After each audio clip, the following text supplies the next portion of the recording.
Hi, welcome back guys. This is your friend, the What If guy, back with another fanfiction. This is the first part of What If Issei became the Dark Tyrant of Dragons. Now before starting, please give this video a like and subscribe to the channel if you want more videos like this.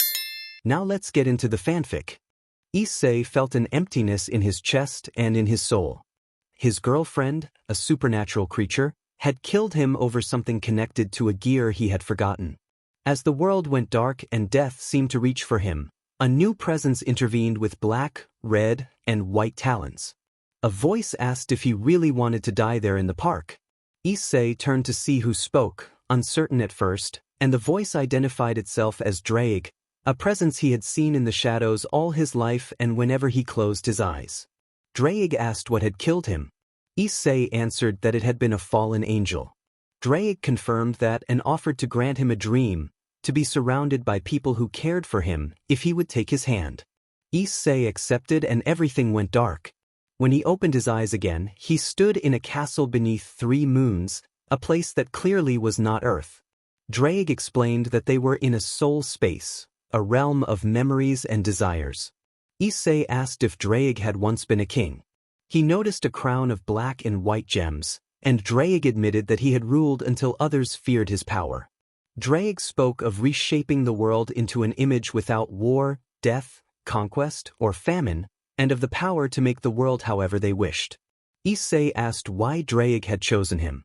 Drake explained that Issei held the other half of his power, the booster gear, capable of amplifying power twofold.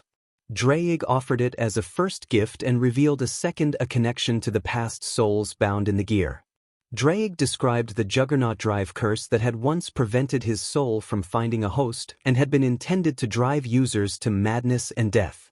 Now, Drake said, that same force could be turned into strength for Issei. Energy like dark scarlet light flowed from Drake into Issei, and a gauntlet appeared on his arm. The cry of many trapped souls echoed, and Drake explained that the power of those who had used the gear before would now come to Issei's aid. He urged Issei to let rage and fury transform his pain into power so he could stand against those who had wronged him. When Issei returned to life, dark markings traced from his hand to his shoulders signs of the pact with the ancient dragon he did not yet understand. Drake told him the powers of past users now resided in his veins and urged him to make the fallen enemy pay. Issei resisted and said he needed to make sure his parents were safe first. Drake reluctantly agreed, making a grim aside about hoping his mother would be okay. Later, Issei found the front door of his house locked and slipped in through an unlocked window. The room was in disarray. A brief, mundane detail bridged the missing memory of how the chaos had come to be. Inside, a stranger confronted him and struck him lightly across the face. Issei turned and recognized the man as his father. The father denied knowing him and suggested calling the police, insisting they had no son. Issei realized their memories of him were gone and asked if the magic could be removed. Drake's presence made it clear that it could not.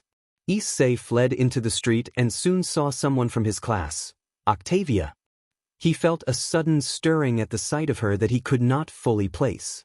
Drake, curious, revealed that he had given Issei a limited ability to perceive certain hidden aspects of others, but Issei recoiled at the idea of using it except in a fight. He refused to let that change define him.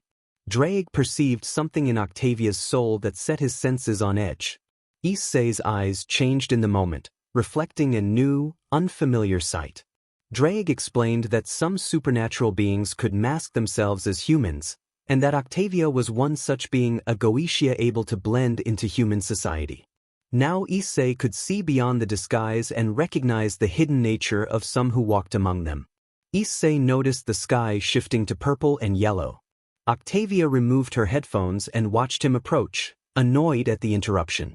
Issei asked if she was ready. Octavia asked what he meant and whether he had done something.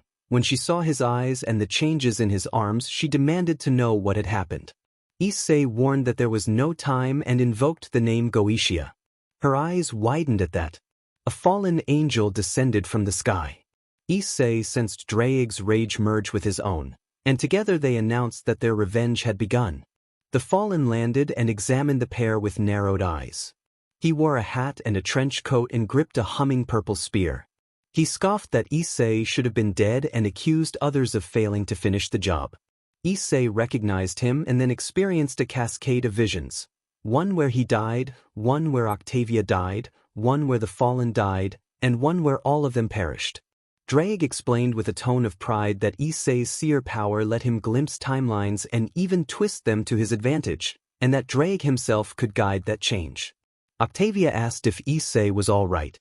Issei confirmed he was and guessed that Octavia used magic. She acknowledged she wielded fiery and shadow magic and said she hoped she had become proficient, having spent most of her free time practicing. The two exchanged a brief, tense smile. Drake urged Issei to accept the newly formed Dark Tyrant gear. Issei felt darkness and power fuse with Drake inside him, blue fire, black ice, shadows and cold energy molding into a new form. He smiled as the change completed and black armor with red lights and white markings began to cover him. Octavia stepped back as the energy washed over her. She felt a strange calm and warmth at the magic, like a temporary easing of her worries. The fallen, however, only sensed an overwhelming surge of dragonic fury and betrayal. Issei's transformation continued. Dark chest armor formed, his hair lengthened and blackened, and cold light flared along his markings. The presence of Drake the dragon of tyranny and ancient wishes was undeniable. The fallen swore he would take Issei down, claiming the gods had once conspired against him. The magical dome that had surrounded them vanished and darkness fell. Drake instructed Issei to perform a domain expansion called 3 Moons Worth, and Issei repeated the name. Chains suddenly wrapped around Octavia and pulled her closer to Issei as 3 luminous moons appeared overhead. The fallen understood he had little time. Issei and Drake unleashed a wave of black ice energy that froze the fallen in place, immobilizing him to his core. Issei commanded the earth to rise. Hundreds of weapons emerged and coalesced into red armor, the forms of past spirits bound to the booster gear now answering Issei's command. He ordered them to enact vengeance in his name. The assault overwhelmed the fallen. His form was torn apart by the onslaught and dissolved into a scattered spirit. Among the remnants, one ghostly presence identified itself as Belzerd. Issei reached into the spirit, judged it, and then allowed it to dissipate into whatever came next. Octavia, shaken, demanded that Drake stop. Issei and the dragon exchanged a terse, private argument. Drake's presence had been assertive and he was reluctant to relent, but he finally agreed to withdraw. Octavia blinked as her focus returned to the present and asked what kind of gear Issei had just used. Issei smiled as his armor fell away and replied that it was a secret. Issei studied Octavia's purple eyes. They stirred a memory in him and in Drake. For a moment Octavia seemed transformed into a darker reflection of herself, eyes full of cautious hope and anxiety. Drake's voice, usually proud, carried sorrow and anger. Then everything around Issei went black and he found himself in a vast, shadowed place filled with the shapes of dragons. A spectral white dragon, marked by blue stains where it had been wounded, drew Issei's attention. The voice in Issei's head Drake spoke aloud from within him, addressing the gathered dragons. Drake declared himself the hybrid son of Prince Arctic and Foeslayer and spoke of the awakening of an ancient principle. Murmurs rippled through the crowd as dragons reacted to the accusation that Prince Arctic had killed Foeslayer. Some voiced outrage, others fury. Prince Arctic protested, insisting he had not committed the deed. Drake's anger flared and a compulsion coursed through the gathering. Under that force, Arctic was forcibly silenced and left unable to speak. The Council of Dragons trembled at the display, and the weight of ancient rivalries and the power of the past made clear how deeply the conflict ran among their kind. But the Nightwings were different. They were not blessed with great red powers but with the powers of Ophis. Issei looked at the 5 dragons beside Drake. He knew them: Albion, the white dragon of freedom; Vritra, the black dragon of lesser shadows; Tiamat, the blue dragon of karma; and Cleansight, the most beautiful dragon in Arad. Octavia called to Issei, snapping him back to the real world. He blinked and realized he was on the ground with a firm handprint across his cheek. Drake's cold voice echoed in his head, warning him not to return to that place. Octavia announced that he was finally back. Issei asked why he had been struck. Octavia, embarrassed and defensive, accused him of staring at her inappropriately. Issei tried to respond, but Octavia fixed him with a fierce look and demanded he speak plainly. He fell silent. A stranger then asked whether the two of them spoke Italian.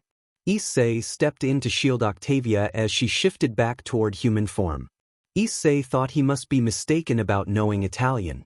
The woman introduced herself as Asia Argento and asked for the nearest church. Issei and Octavia exchanged a glance and agreed to point her toward the base. When Issei asked if she knew someone named Rainer, Asia acknowledged the name. Issei grabbed Asia's hair to get answers, and Octavia protested loudly. Issei insisted he did not intend to kill her, he only wanted information. He asked Draig for a memory reading but explicitly ordered him not to harm her. Draig complied reluctantly. Issei saw fragments of Asia's past. The church had cast her out after she healed someone whom they considered unacceptable because of what that person was. The memory ended, and Asia collapsed, unconscious. Octavia rushed to check on her. Issei instructed Octavia to take care of Asia and herself while he went after the person responsible. Octavia suggested calling Rias and Sona for help, but Issei decided it would take too long. He felt his power grow stronger as dusk approached and smiled. Draig and Issei together invoked the darkness. Issei vanished into the night. Octavia cursed and used her phone to call for reinforcements, asking Rias to bring Sona because there were unwanted guests. Issei moved through the forest, his eyes taking on a predator's intensity as he approached the church. Memories stirred. He had not been there for reasons of faith but because a friend had been deeply involved with the church. Kneeling briefly, he felt a new power urging him to use darkness as an ally. He summoned shadow creatures and felt Draig muttering in his mind about their odd behavior. The dark creatures slipped into the shadows, and two figures descended, each bearing 4 black wings. They demanded to know Issei's business. Issei replied that he wanted payback and ordered the creatures forward. Shadows swelled and his dark gear manifested. Issei called his summoned forces to rise. A host of phantom soldiers obeyed and swarmed into the fray. The fallen enemies were overwhelmed and their spirits were drawn to Issei as energy rather than anything graphic. Red markings flickered across him as he absorbed that energy. His eyes glowed with a cold hunger for more. He instructed his forces to focus on everything else while he took the one enemy he had targeted for himself. Issei moved through the contested area, cutting down challengers with decisive, swift strikes.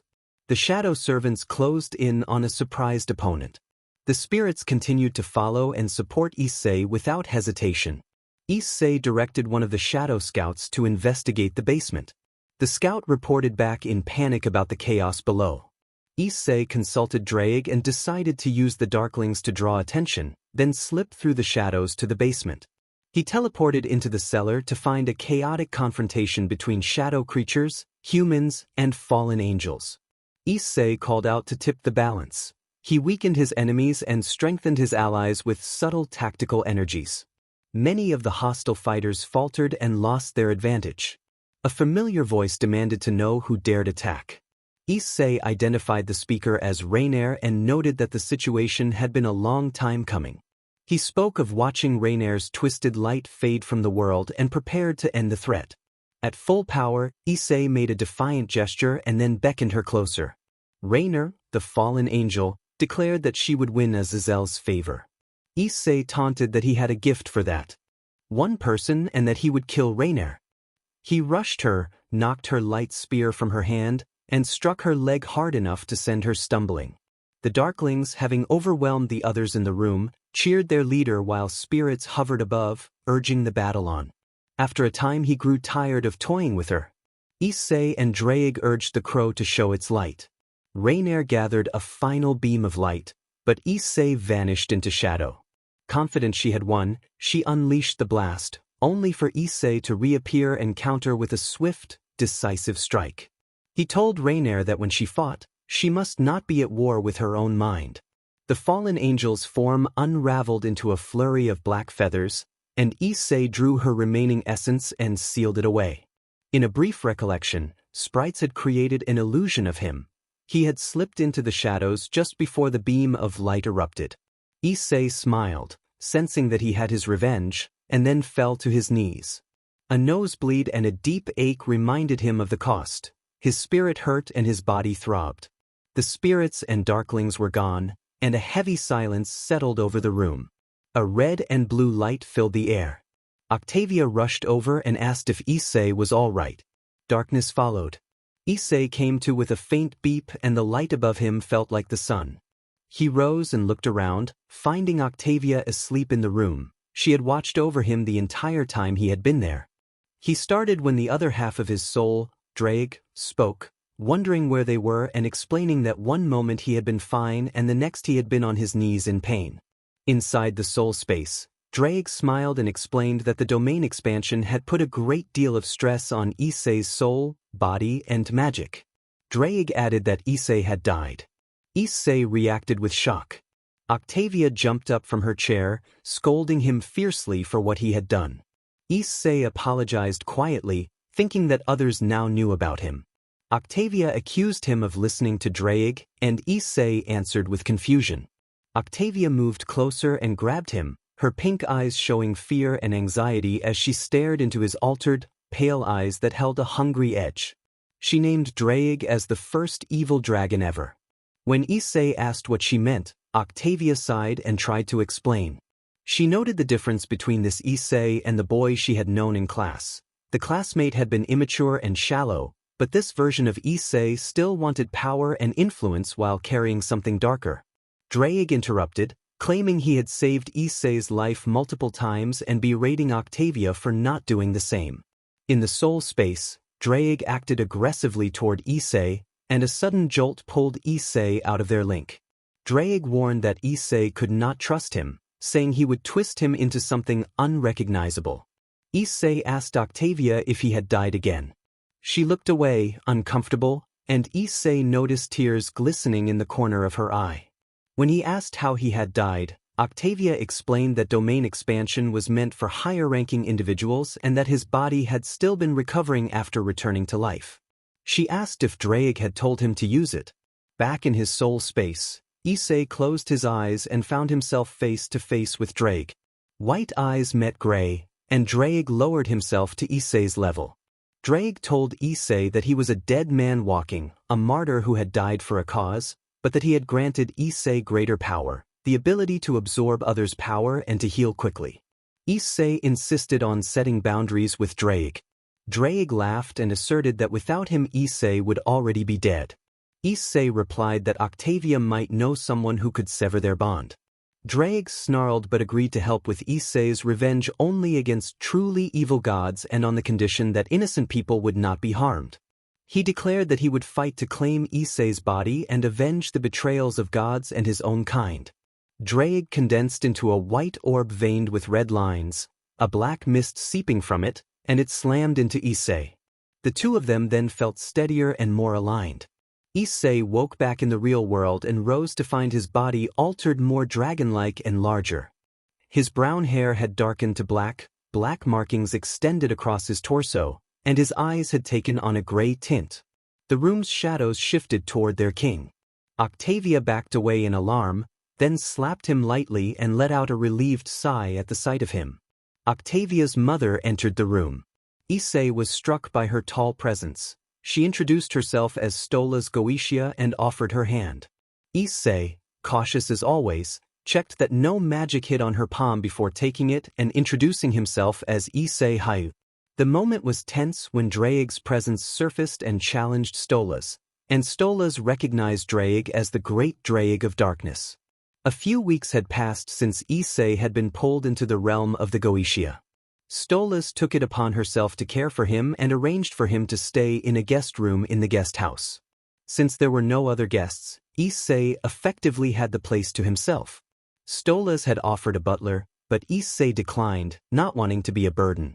One evening, Stolas entered his room and asked if he wanted a summon.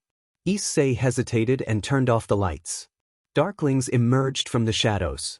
One darkling made an inappropriate comment and was immediately struck by a burst of hellfire, scattering it non-physically in an intense flash. Stolas explained calmly that the darklings were not what some rumors made them out to be. Drake rose from the shadows and noted that Issei had altered them. They could now communicate, something Drake had never experienced before. Stolas suggested that perhaps Drake had intentionally prevented them from speaking. She turned the lights back on and watched the darklings retreat into the darkness. Stolas then brought up Rias, explaining that Rias would soon receive a new servant named Asia.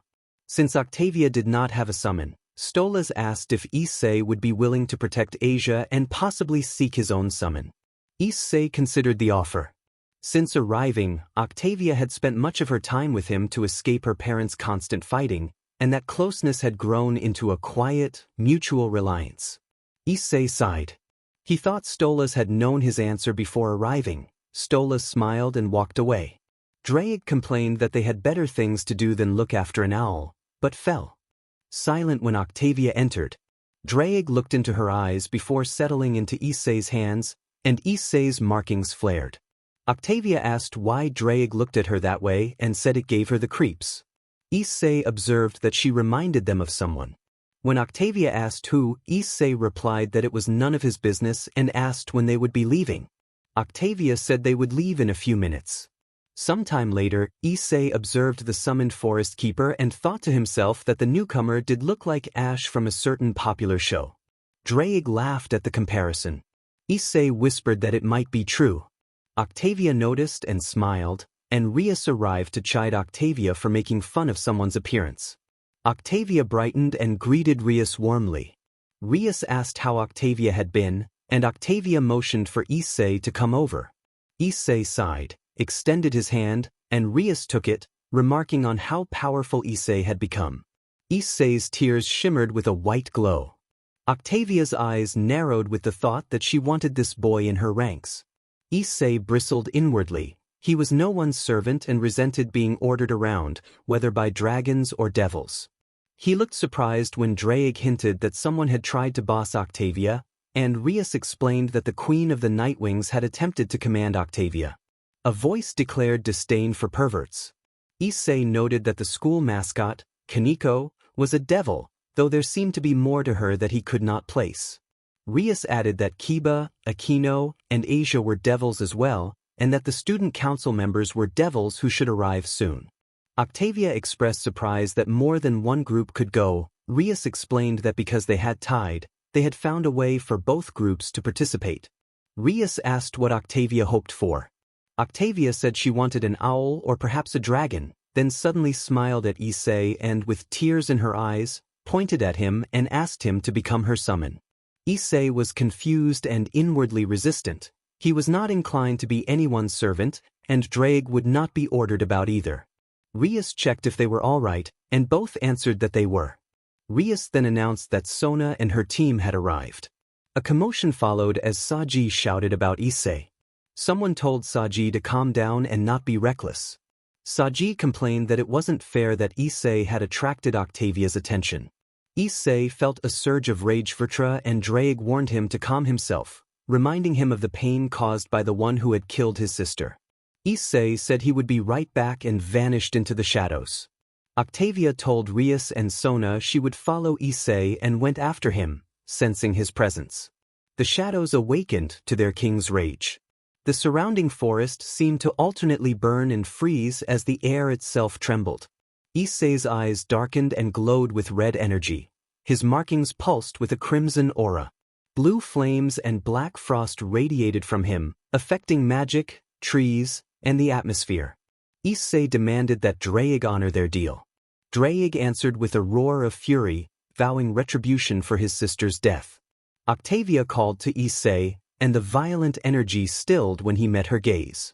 Inside their fused souls, Drake's voice echoed with hurt, love, betrayal, and an aching hunger for connection. For a moment Octavia took on the same dark, dragon-like aspect, their eyes matching as Drake's wounded voice accused the one who had tormented them. The tension broke when Octavia reached out and hugged Issei, reassuring him that she was there. Issei recognized her and steadied himself. Drake then rose from Issei's shadow and intercepted a powerful strike aimed at Issei and Octavia. He ordered Octavia to get to safety, wrapped her in a protective warp, and sent her away. From Issei's memory of Drake's soul, a massive blue dragon with icy breath loomed, an enemy he had seen in glimpses before. Drake warned Issei to prepare for the fight of his life and offered his support. Issei took his hand. Issei summoned his dark tyrant gear, Battlefield of Blood. Darklings rose and the sky tinted red as spirits answered their master's call. Tiamat taunted him about using souls to fight his battles. Issei gripped his two swords, buff and debuff. Tiamat struck and shattered his debuff, sending him reeling. Issei swore under his breath as a powerful tail strike hurled him into the sky. She flew high and lashed out again with a crushing tail attack that struck him. Within the soul space, Drake reminded Issei that he was no longer simply human and begged him to stop the enemy without killing her. Back in the real world, Issei roared and launched a fierce counterattack that connected with the dragon's head. He and Drake then combined their power to unleash Balance Destroyer. The figure wore a waist cape whose blue had shifted to white and whose purple had become red. A tail swayed behind him, and his long white hair was tied in a ponytail. White markings framed both sides of his face like a dark power signature. Issei provoked the fighters with a sharp taunt and then tore a branch from a nearby tree. As he did, crimson energy poured from the wood and flowed into him until the entire tree was consumed. He sprinted back into the fray and dismissed his lesser summons. Issei manifested a katana, and the great dragon Drake rose up behind him, bearing a matching blade as Issei amplified his power. Tiamat acknowledged that his strength had returned, and the two forces collided. Drake struck for Tiamat's head while Issei aimed for her wings. Their empowered weapons sheared through her scales with effortless force. Tiamat roared that she would not go down easily. Issei phased through one of her attacks and then manifested an immense sword called Bloodlust, a weapon that heightened his offensive power while weakening his opponent. Chains of shadowed power reached into the surrounding trees, and Issei activated his domain expansion, Wrath of the Three Moons. Spirits stirred and shifted the battle with alternating boosts and debuffs. Tiamat countered with her own domain, Chaos Karma, a frostbound space that let her store damage to return later. Snow and ice clung to the battlefield, a reflection of the heritage she had taken from her father. Issei answered by multiplying his boost and pressing forward until the shadows fed on the king's power. Issei declared that she could not make an attack, and both he and Tiamat unleashed a fusion of destructive breath and black flame. The merging energies struck one another in a dazzling clash. For a moment Issei seemed to falter as the black fire gained the upper hand, but when the black flame struck Tiamat, the resisting force of her domain collapsed. Issei broke the domain and closed the distance, bringing his blade to bear at the vulnerable point near her face. Even with victory within reach, Issei refused to deliver a killing blow. Drake withdrew into the soul space as Issei resisted the final strike. Tiamat opened her eyes and met him with a cold, unreadable gaze. She asked for his name, and Issei answered that he was Issei Hayu. Standing so close, it felt as though she was peering into his very soul, or perhaps into Drake's, or both. Tiamat warned him not to use his spirit recklessly and said that he reminded her of Drake when they were young. In Tiamat's memory, the two siblings had been children beneath their father's harsh glare. Arctic, their father, watched Drake with a cold resentment that Tiamat had never fully understood.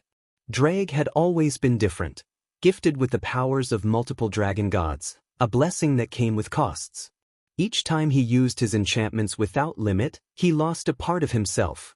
Arctic's anger and fear at that danger had driven a wedge between them. Drake had fled that confrontation with a stubborn challenge on his lips and a promise that someday there would be no more fighting for anyone. Back in the present, Tiamat asked Issei to accept her as a summoned ally. Issei set a condition: she must swear to aid him whenever summoned, and if he ever lost himself, to end his threat rather than let him become a danger to others. Tiamat agreed, and the binding between them was formed. Octavia then rushed forward and pulled Issei into an overprotective embrace. After a few moments she released him and issued a fierce reprimand. demanding that he never again confront one of the 5 dragon queens so recklessly. Issei tried to explain, but Octavia cut him off with a stern admonishment that mixed worry and anger. Tiamat observed Octavia and recognized something familiar in her eyes. Octavia's younger brother Saji blustered his disbelief over the whole situation until his sister quieted him with a look. Tiamat studied Issei and realized why Draig's power had briefly spiraled out of control. She offered Issei the chance to speak with his sacred gear. When Issei agreed, Tiamat called out for Vritra by name to wake. A gruff, irritable voice answered. Vritra's tone was menacing at first, threatening violence if provoked, but then the spirit settled into confusion at the scene around them, Draig's presence, Tiamat's restraint. Tiamat produced a seal and handed it to Saji, who held it up with boastful pride and teased Issei about his own gear not talking. The spirits bickered quietly beneath the surface, Vritra's hostility toward harm and Issei's attempt to keep control. Issei then approached Asia to apologize for earlier behavior. Asia forgave him warmly, and the others watched with mixed reactions. Octavia explained the hierarchy of infernal beings to Issei in a matter-of-fact way, correcting his assumptions about Lucifer and the layers of the underworld. The conversation was part lecture and part teasing. Issei noticed a small dragon cradled in Asia's hands and asked if he could touch it. Asia nodded, and when he reached out, the dragon emitted a tiny burst of electrical energy that startled him but did no harm. He laughed through the jolt, trading light-hearted banter with the group. Time passed. Later, small shadowy creatures called darklings tried to bother Issei from the edges of the camp. He snapped at them to stop, and they melted back into the shadows, leaving him alone again to rest in the uneasy quiet. Issei finished getting ready and walked into the kitchen to find breakfast already prepared and Octavia and Stolas at the table. Stolas greeted him warmly and mentioned he hoped Issei did not mind them eating there. Issei, surprised, took his seat and noticed the plant from the main house sitting in the room.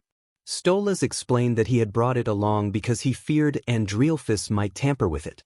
Stola's phone rang.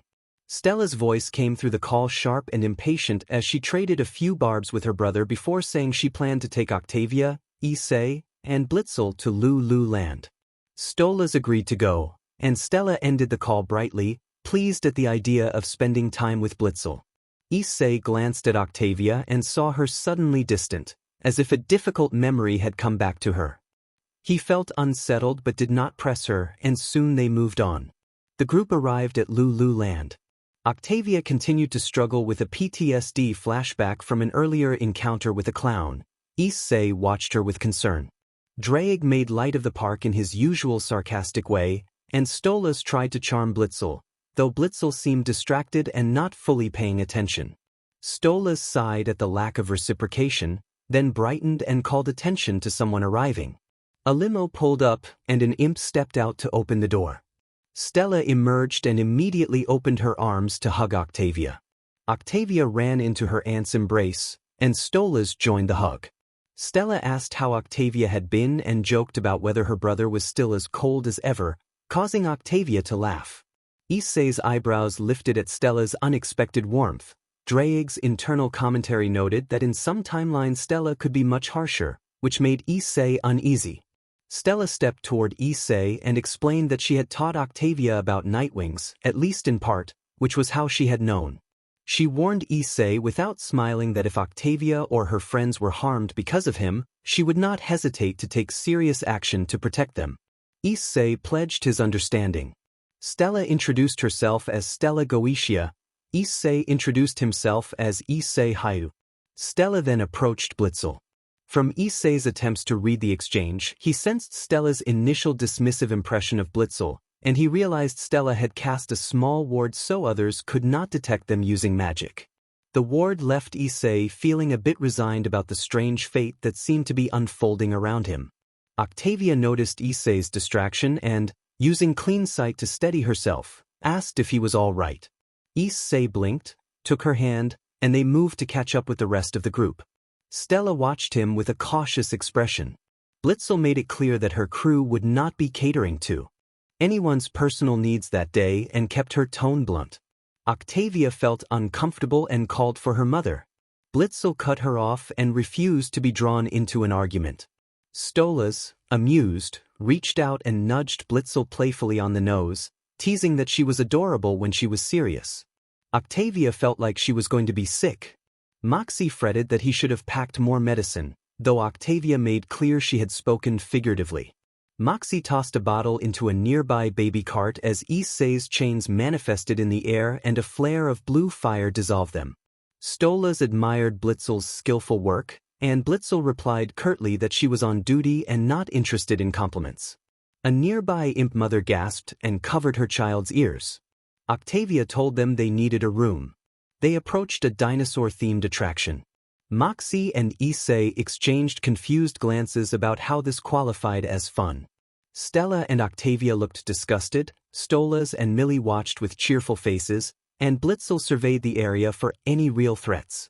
Issei questioned whether this was Hell's idea of entertainment. Stolas asked if he did not like it. Moxie admitted he did not like theme parks and had never been to one. Millie checked on him with concern. Issei listened and drifted into a thread of memories, an image of crimson and a harsh voice that reinforced his complicated feelings about fathers. Stella suspected someone had tried to mask magical signatures. She narrowed her eyes at Issei with the cold, assessing look she had learned from a darker past. Flashing back, a younger Stella had visited Arad, the dragon's home. After Draig's rampage, the Nightwings had taken refuge in the volcano of Arad, hoping to avoid triggering other dragon powers. A purple dragon king named Tannen, a skywing who preferred 2 feet to 4, had been teaching her what had happened. Tannen explained that Draig had once wanted to end wars and thought ruling everyone was the way to achieve peace. That twisted conviction had made him dangerous, especially to those who stood in his path. Back in the present, Stella moved closer to probe Issei's thoughts. Octavia intervened and told her aunt to stop bothering him. Stella sighed but mentioned having heard that Issei had defeated Tiamat and asked to see her. Issei cut off the lingering link he had with Draig and summoned a small magic circle. He established a brief connection to Tiamat, who confirmed she would receive Stella, then a calm, cold light took Stella away to Tiamat's cave. Issei assured Octavia that her aunt was fine. A shout drew their attention to a colorful figure behind Moxie. Lulu introduced himself as the host of Lululand and joked that injuries could be handled by lawsuits. Stolas asked where his sister-in-law was and noted Lulu's presence. Octavia, smiling, asked whether this park was a copy of a more famous one, and Lulu denied it. Octavia scoffed at the idea of corporate insecurity as she walked off. Lulu muttered that she was odd. Blitzel made a blunt remark that suggested waiting for the girl's mother, and Lulu did not understand the comment. Moxie warned Lulu to behave appropriately around children. Before Lulu could answer, shadows coalesced and muffled his voice. Issei raised his hand and summoned a controlled burst of blue flame that forced the shadow to release him. In the confusion, the shadow teleported Lulu away and left the area unsettled. Issei left with Blitzel, Stolas, and Octavia while Moxie and Millie went off for a quiet outing. Octavia began to drift into a memory of clowns. Issei took her hand to pull her back to the present. She returned his gesture with a small smile, and Stolas felt a pang of jealous curiosity at their easy connection. In the background, Blitzel engaged a group of aggressive imps. The confrontation unfolded like an anime skirmish. Blitzel moved with sharp efficiency, dodging attacks, while Issei released controlled blue flares that incapacitated the attackers without gore or lasting injury. Afterward, Blitzel offered Issei a job tracking down beings who had harmed humans or caused deaths. Issei accepted, thinking the work might give him leverage against Draig's influence. Though he kept an eye on the unsettling clown imagery, Issei's thoughts stayed with Octavia and how uncomfortable she had become around Stolas and Blitzel. Just as he was about to speak, Octavia beat him to it. Octavia announced that she was done and stormed out of the tent. Stolas pleaded with his daughter to wait, and Issei followed after them. Octavia dashed into another tent with Stolas and Issei close behind. Stolas begged Octavia to stop and asked to be left alone, and Issei stepped in front of Stolas to calm the situation, urging everyone to take a breath. Issei watched like a silent protector from the top of the cart, Draig's spirit rose beside him, visible only to Issei. Stolas asked whether Octavia was having fun. Octavia replied that she was not. A sudden boom made Issei look up. Darklings rose to surround the group, and Draig fixed his gaze on Octavia. Issei clenched his fist, uneasy despite the deal with the dragon. He stepped out of the tent just in time as a ball of fire streaked past. He saw Moxie and Millie nearly crushed. Moxie shoved Millie out of the way. Moxie thought he could accept dying if Millie could live, and Issei responded that he had not agreed to that. Blue fire burned away debris as Issei told Moxie to stand and reassured him that he would not let anyone die. Draig's presence amplified Issei's resolve. He declared that death would not take them. Moxie, surprised and grateful that a human had risked himself, accepted Issei's offered hand and thanked him, admitting he could not remember the human's name. Issei introduced himself as Issei Hayadu. As Issei moved toward the couple embroiled in the fight, Draig materialized beside him and muttered about imps and their love of war. Issei stayed silent. He saw Blitzel and a robot clown locked in combat and decided to end the confrontation.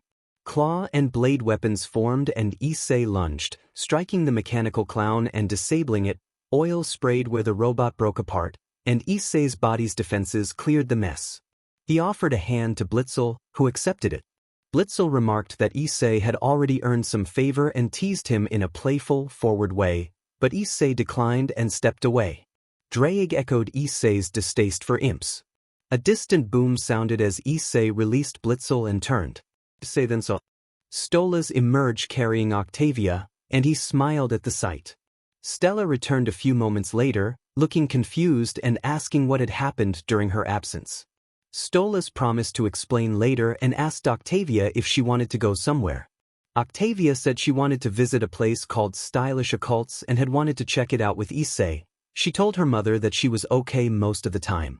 The group soon arrived at Stylish Occults at Octavia's request. Octavia pulled Issei around the store with a big smile that made him smile in return. Octavia presented a bright shirt for Issei to try, but Issei found it too loud for his taste and politely declined. Octavia pouted and teased him about his usual red shirt, promising to find an outfit that suited him. While Octavia searched, Moxie and Millie discussed what they wanted, and Stolas attempted to talk with Blitzel with little success. Issei heard Stella's thoughts from across the store thanks to the mental link granted by Draig, where Stella apologized to Tiamat for her earlier behavior and noted that Tiamat trusted Issei. Tiamat's calm acceptance followed, and Stella confided about the strange ability to communicate minds as a gift from Draig. Issei quietly severed the link when he sensed someone approaching. He turned and saw Rias Gremory. Issei admitted that he had not expected to see her. Rias reminded him that she and Vaya were childhood friends, so her presence was natural. Draig's phantom form hovered around Rias, and he detected something in her intent that made him uneasy. Issei asked what Rias wanted. Rias offered a proposition. She wanted Issei to join her household as a member of House Gremory, in exchange for help defeating Riser Phoenix and for support in advancing Issei's goals. Issei rejected the idea of being anyone's servant and refused the offer. Rias, taken aback, continued to press the deal. Issei realized she was trying to use him as a pawn in her plans and bristled at being manipulated. Draig floated in front of Rias with a stern presence. Issei demanded to know who Riser Phoenix was. Rias described Riser as the man she was expected to marry, someone who would use her for his own ends. Issei asked Rias if she truly cared for her subordinates, questioning her sincerity. Rias insisted that she did care, but Issei told her he believed her concern was insincere, accusing her of putting on an act. The tension in the store spiked as Draig, Issei, and Rias faced one another, the air thick with unease. Rias, surprised and cornered, reacted with sharp irritation. Issei looked up as Stolas arrived, his expression sharp and annoyed. Stolas reminded Rias that Issei was under the protection of the House of Goetia and addressed Rias Gremory directly. Rias shook her head and walked away, clearly upset. Stolas asked what had happened. Issei explained that a girl had tried to join a gang and he had refused. Stolas approved Issei's decision and praised him for doing the right thing. Octavia then called Issei and entered carrying a bundle of clothes, smiling as she showed him several options. Later, Issei emerged from the changeling room without armor. Octavia smiled shyly, Stolas reacted flustered, Blitzel made an awkward, embarrassed face. Issei noticed their reactions and closed the door. Stolas murmured that Issei looked good, and Octavia quickly intervened to redirect her mother's attention. Octavia stepped in and steered the conversation away. Later, Issei walked through IMP City, disguised as an imp. When he reached a parking lot, he shifted back into his human form and felt the familiar, biting presence of Draig's voice in his head. Draig complained about Issei using the power he had been given, but Issei answered coldly that the power had been given to him and that he would use it to stop killers and abusers. Draig responded with the rough approval. Issei spotted Blitzel talking to a succubus while a hellhound paced nearby. Another hellhound sat in a van with others. Things looked tense, and Issei moved quickly. He reached out and grabbed the hellhound's wrist to prevent the situation from getting worse, then reminded them that it wasn't right to touch someone without consent unless it was to stand up for someone or in legitimate self-defense. The hellhound released its grip. The succubus, Verosika, approached Issei with obvious curiosity, but one of the hellhounds pulled her back and apologized for her behavior. A man stepped forward, introduced himself as Vortex but said his friends called him Tex, and offered his hand cordially. Issei gave his name, and Vortex clapped him on the back, suggesting that fate had put them together as reluctant bodyguards for two people who did not get along, and that they might as well try to be friends. Issei accepted the gesture. Draig's inner voice urged caution and even a violent response, but Issei kept his focus. Blitzel reacted angrily and clung briefly to Issei in frustration before he managed to remove her gently. The situation drew other voices. Millie and Moxie burst into loud, surprised questions about Verosika and past relationships, turning the scene into a noisy, awkward exchange. Millie found a parking spot for the van, and the group, led by Millie, headed into the building. In the elevator, Issei noticed the white hellhound, Luna, and perceived a troubled, anxious mind beneath her brusque exterior. Luna snapped that he should leave her alone and stepped out when the doors opened. Moxie explained that Luna was like that most of the time. Issei reflected that everyone had their own problems and dark corners to deal with. Blitzel demanded to know if anyone had been speaking ill of Lani. Issei denied it. Blitzel looked them over for a moment and let it go, then cursed the people who had stolen her parking space. As Blitzel moved toward the room, Moxie stepped in and offered to handle things, and an alarm beeped. Blitzel sighed and let him enter. She stepped close to Issei and told him she still had not given him his payment. A brief, awkward silence followed. A scream from Moxie cut through the moment. Issei rushed forward and ordered the attackers off Moxie. A shadow moved within the room and the others retreated in fear. Issei checked Moxie, who gave a thumbs up to show he was all right despite the kiss marks covering him. Verosika appeared and observed that not many in Hell would have cared about the scene. Issei replied that he was from Earth, not Hell. Blitzel challenged Verosika, angrily insisting she would make sure that the next time Verosika toured, she would disrupt the event and stop the harm Verosika's presence caused. Verosika accepted the challenge only on the condition that Issei be fired and handed over to her. Issei refused vehemently and would not be handed over. Verosika sprayed something at him in an attempt to make her point, but it had no effect. Blitzel refused to comply, and Verosika walked away without making a deal. Issei protested loudly, and Blitzel pulled him down to her level to scold him for not paying attention when she had asked for help, then brusquely turned away, mentioning she needed her parking spot. Time passed. Blitzel sketched out a crude plan. Attract targets, take them out, abandon the evidence at sea, and then move on. The others stared at her. Moxie asked what it was, and Blitzel proclaimed it a flawless plan while insulting him for not understanding. Moxie snapped back about taking art school, and the two argued until Issei demanded that they stop fighting and focus on their true enemy. Lana asked if she could come along, but Blitzel dismissed the idea and made a derisive comment about humans. Everyone looked at Issei, who bristled at being singled out. Later, Issei wandered through City, the place he had grown up. He thought about his parents and the twins and felt a bittersweet ache. Moxie asked if he was all right, and Issei admitted that the city brought back memories. He remembered wanting to see Verosika in concert but also knowing he would have to confront her. The small demon Drake mused about darkness and light, and Issei realized, looking at his hand, that he was no longer fully human. Lana used her uncanny sense to check the surroundings. Hellhounds could sense souls, and she was searching for signs. Soon, signs of violence reached them. Blitzel had forced a man to retreat, Millie had struck down another, and several other confrontations unfolded across the area. Issei sat atop a light pole as the sun set, watching the city and noting traces of the night's fights rather than dwelling on gore.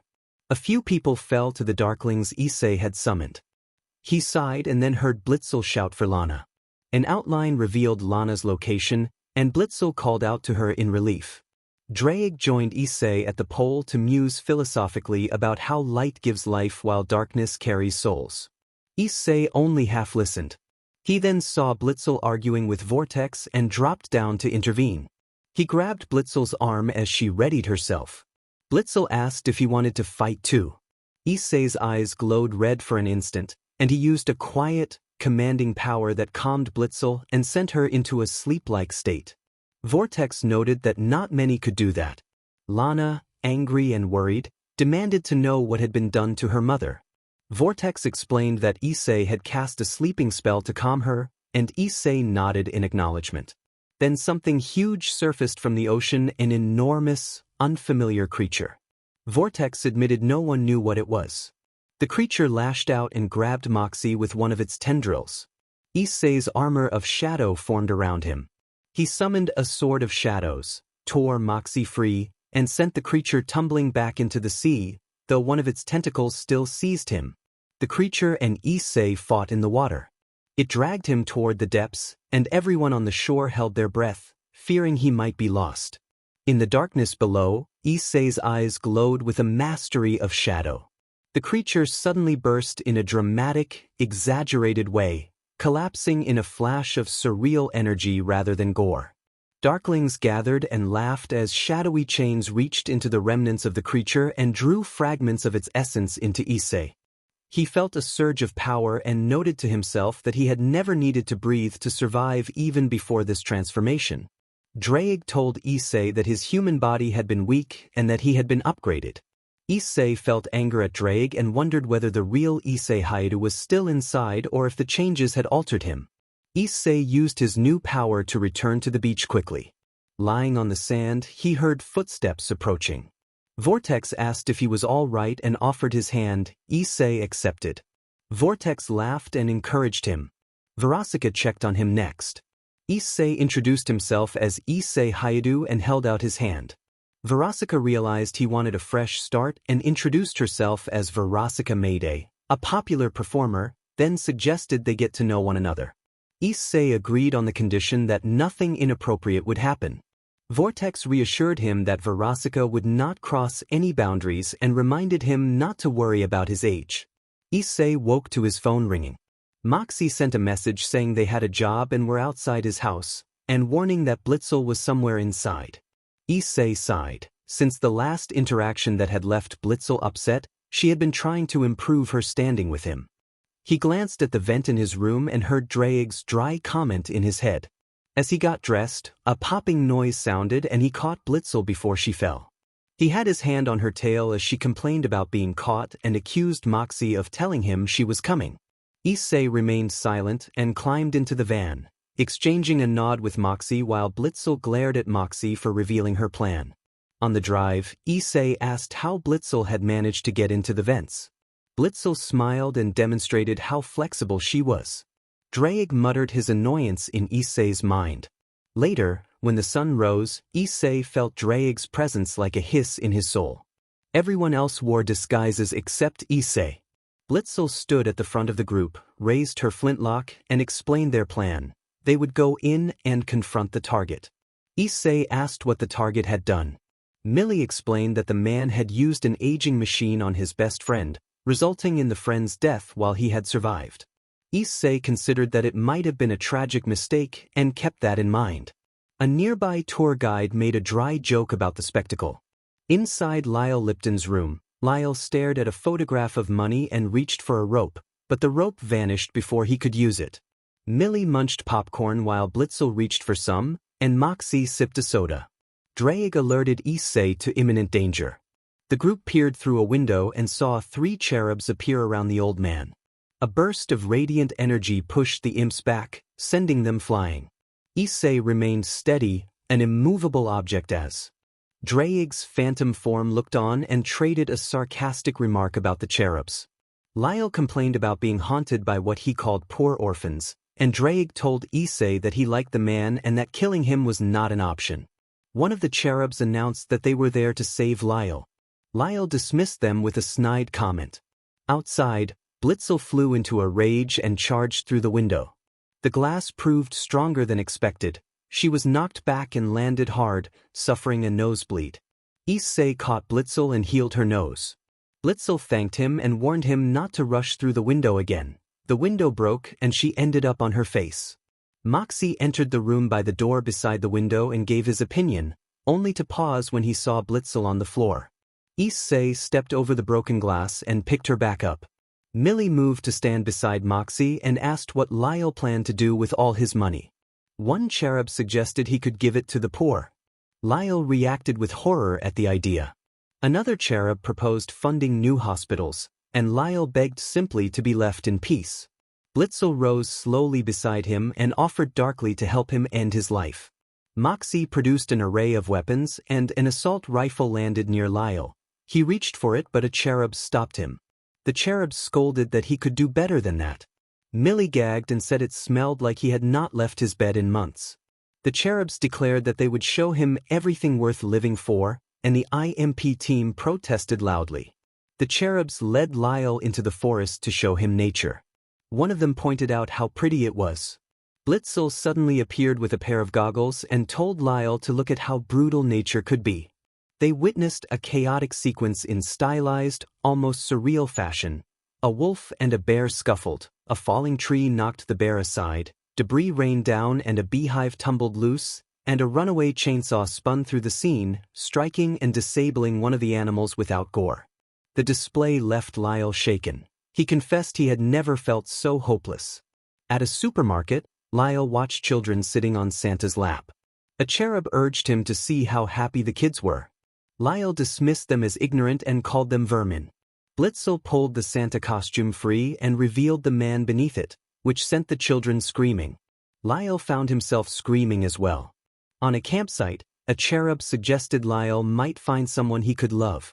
Blitzel shouted in a cruel, performative way that only embarrassed Lyle and drove everyone away. The cars left and Lyle broke down in tears. At an opera house, Moxie defended the art form and Issei, standing nearby, agreed that it could be incredible.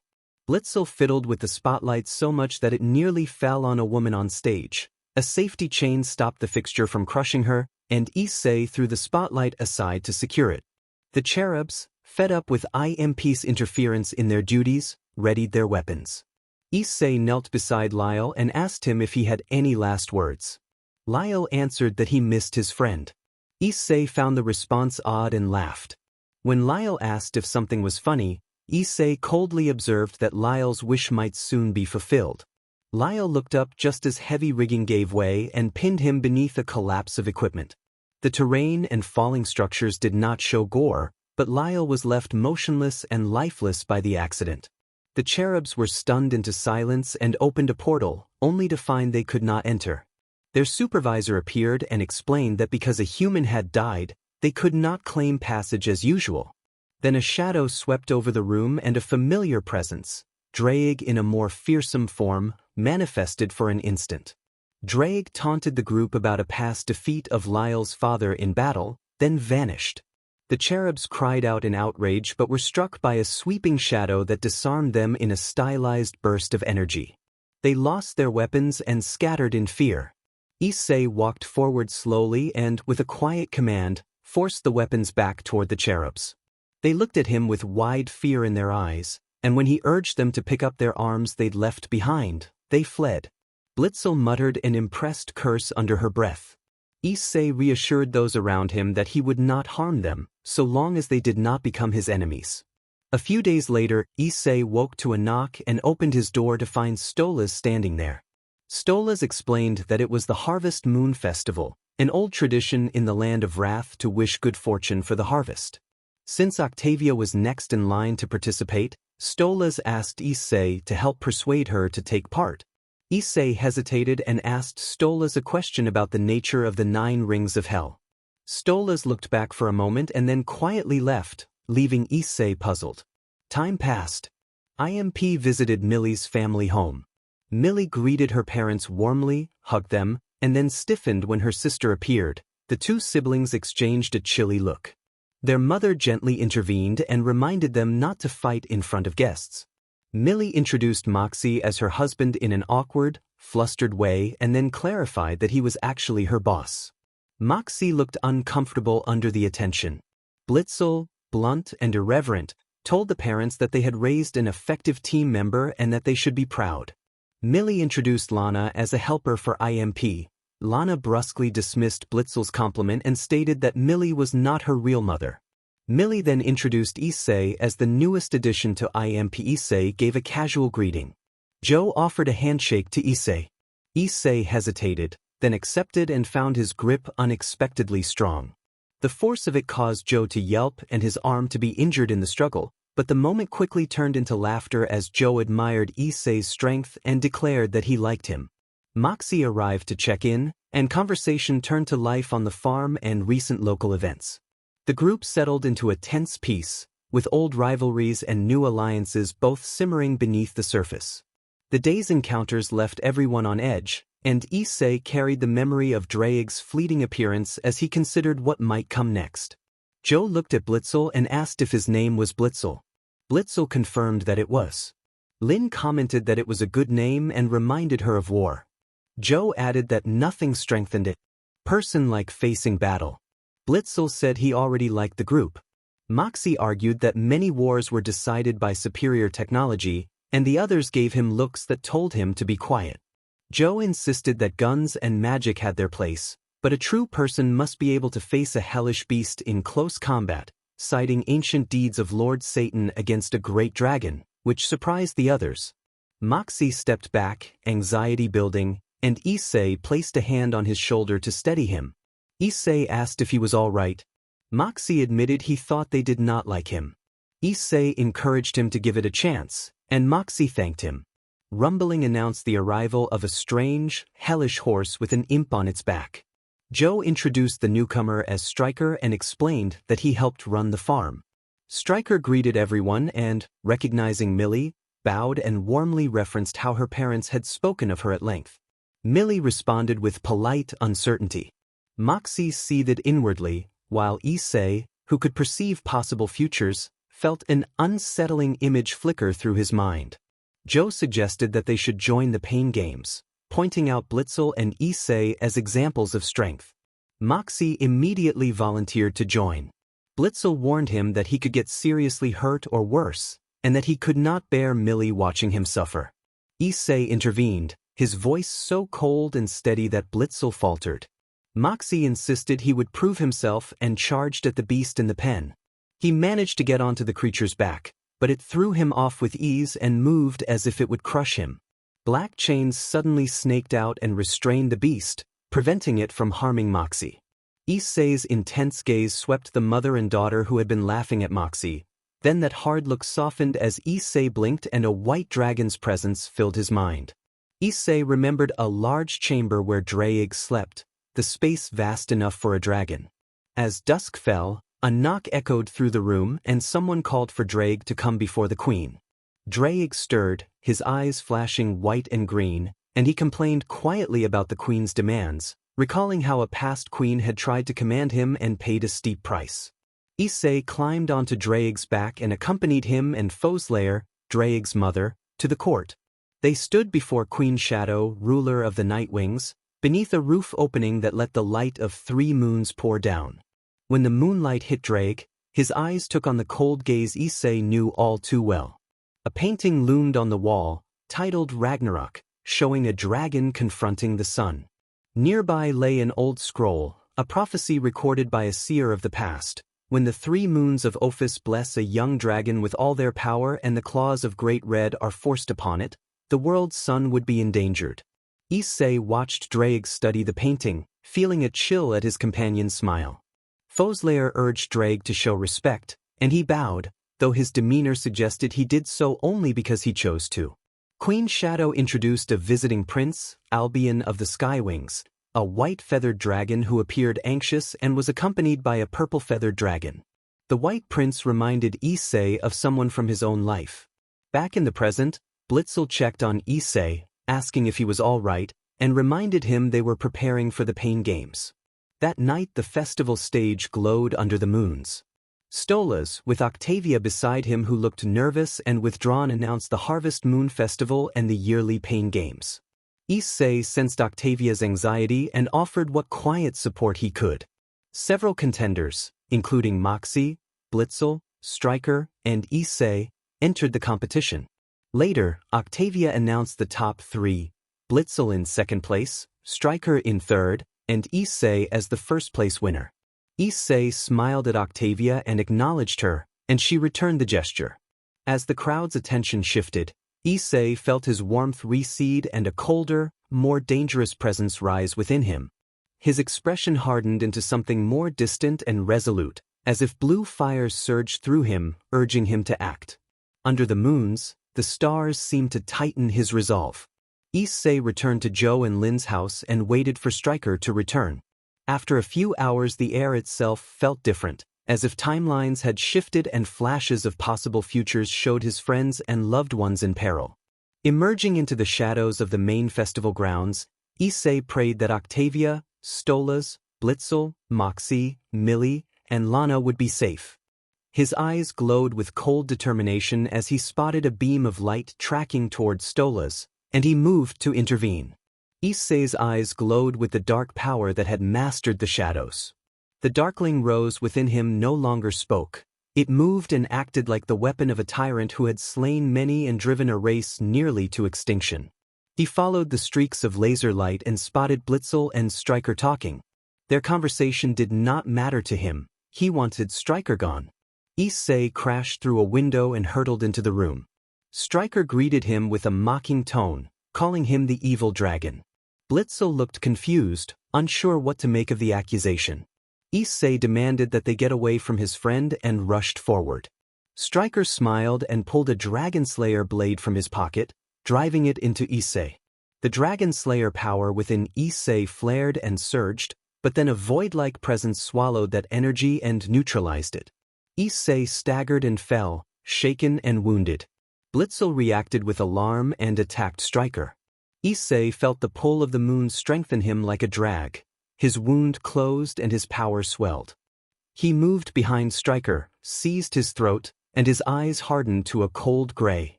Issei declared that no one could harm his loved ones and that he was the king of Nightwings and the Dark Dragons.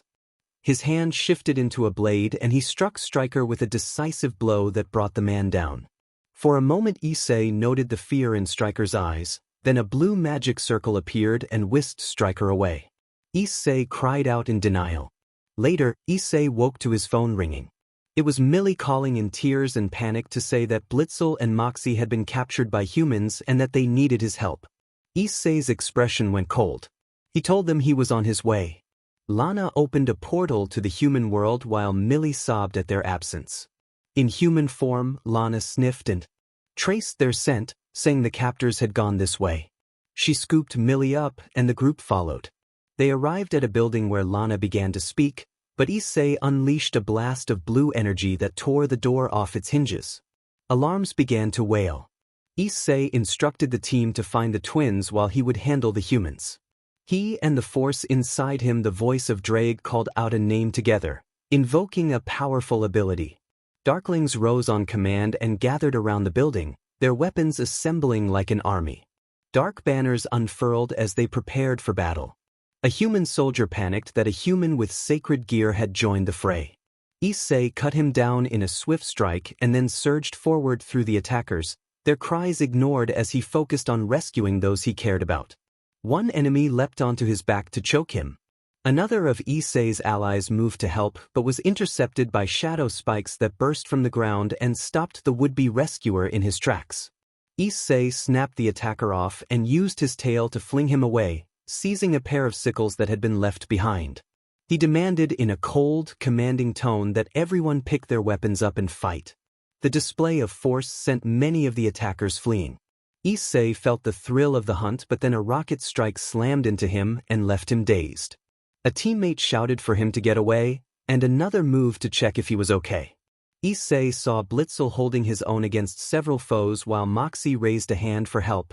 Issei shrugged the hand aside and barked for them to get out of there, only to be reminded that they were a team.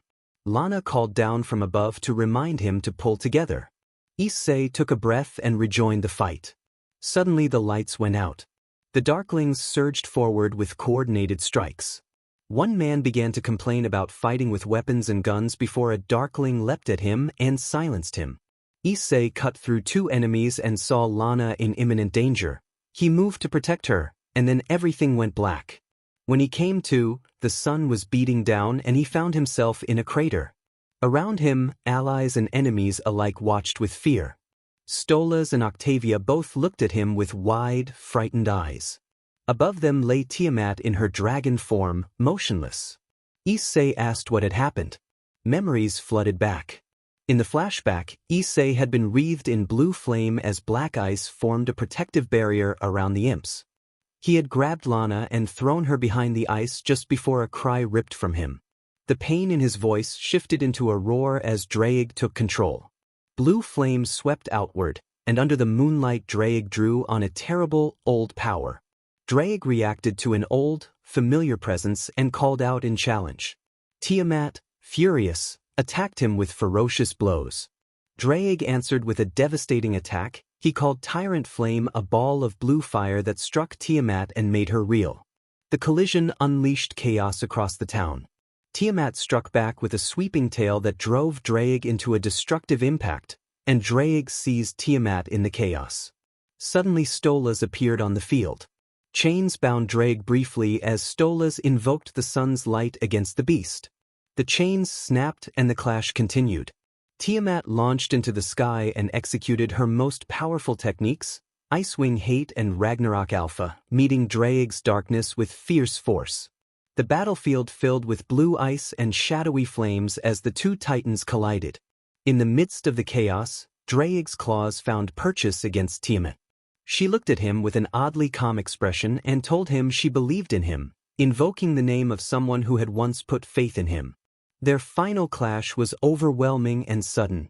Issei remembered seeing flashes of that confrontation and then collapsing to his knees.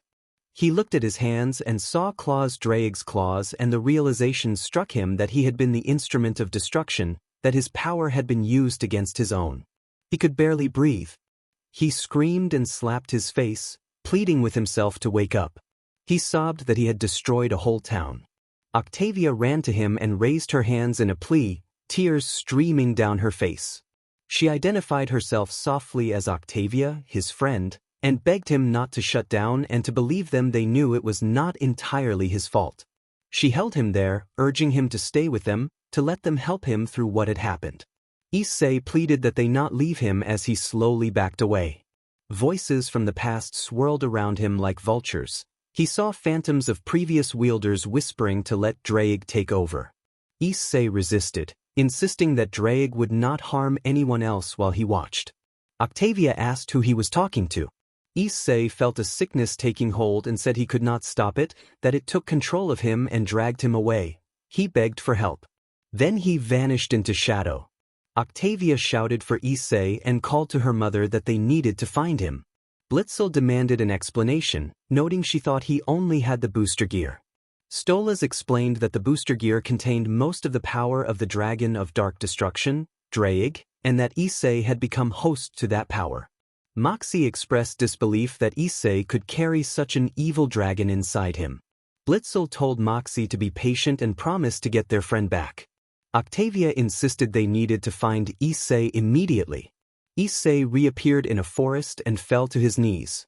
Screams from before haunted him, and then Draig appeared as a humanoid dragon. Issei accused Draig of destroying a city and refused to let him hurt anyone else.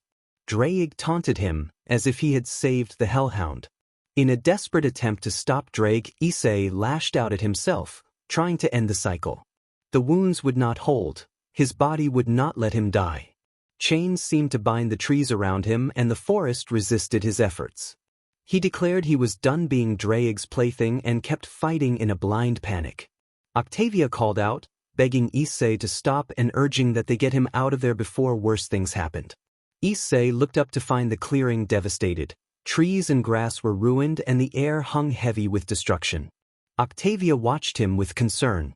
Issei cried that he could not kill himself and wondered what Draig had done to him. He questioned whether he was still Issei Hayadu or merely a construct made from another's power. Octavia reassured him that he was still Issei and still part of the perverted trio. Issei rejected that, insisting they did not even know he existed. Something struck his neck. He grabbed the arm of the person who had approached and threw them overhead. It was Stolas. Issei felt weak and then lost consciousness. When he woke, he was in a hospital with Octavia asleep in a chair nearby. He rose slowly, aware of pain in his stomach and old cut marks on his skin. He looked at his hands and found them a normal color, without any trace of Draig. Stolas explained that he had been able to lock Draig's power within Issei, along with the dragon himself, and that at last Issei Hayadu was truly himself. Issei began to say that he had killed many people, but Stolas stopped him with a firm slap, waking Octavia. Stolas asked why he could not understand. If he had not killed Issei at the beginning, why would he do so now? Octavia told Issei that the deaths had been Draig's doing, not his. Stolas described how others were reacting. Moxie was afraid, Millie was cautious, Lana felt both relief and sorrow, and Blitzel intended to help. Weeks later, Issei woke in his room. He kept the lights on. He no longer felt comfortable in the dark. He prepared to go to work and vowed not to kill anyone again, though he still intended to help his friends. Gradually, Moxie had begun to trust him more, Millie remained cautious, Blitzel offered support and companionship, and Lana had been kinder to him. At his desk, a portal opened and a tree fell through as Millie emerged with Moxie and Blitzel at her sides. Millie joked about the entrance and Moxie agreed. Blitzel asked what the two had planned that day. Moxie said she had booked an evening at Ozzy for her and Millie. Millie embraced Moxie warmly. Blitzel reached to hug Issei, but Lana, watching nearby, playfully shoved her out the window. Blitzel scrambled back up like an irritated panther and declared she would be ready to join them. Issei's phone buzzed with a message from Verasika inviting him to Ozzy. Lana saw the message and became very upset.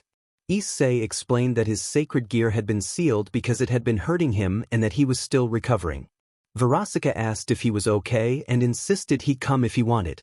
Issei felt uncomfortable under the scrutiny around him. Millie and Moxie were bickering, Blitzel was animated, and Lana watched his phone closely.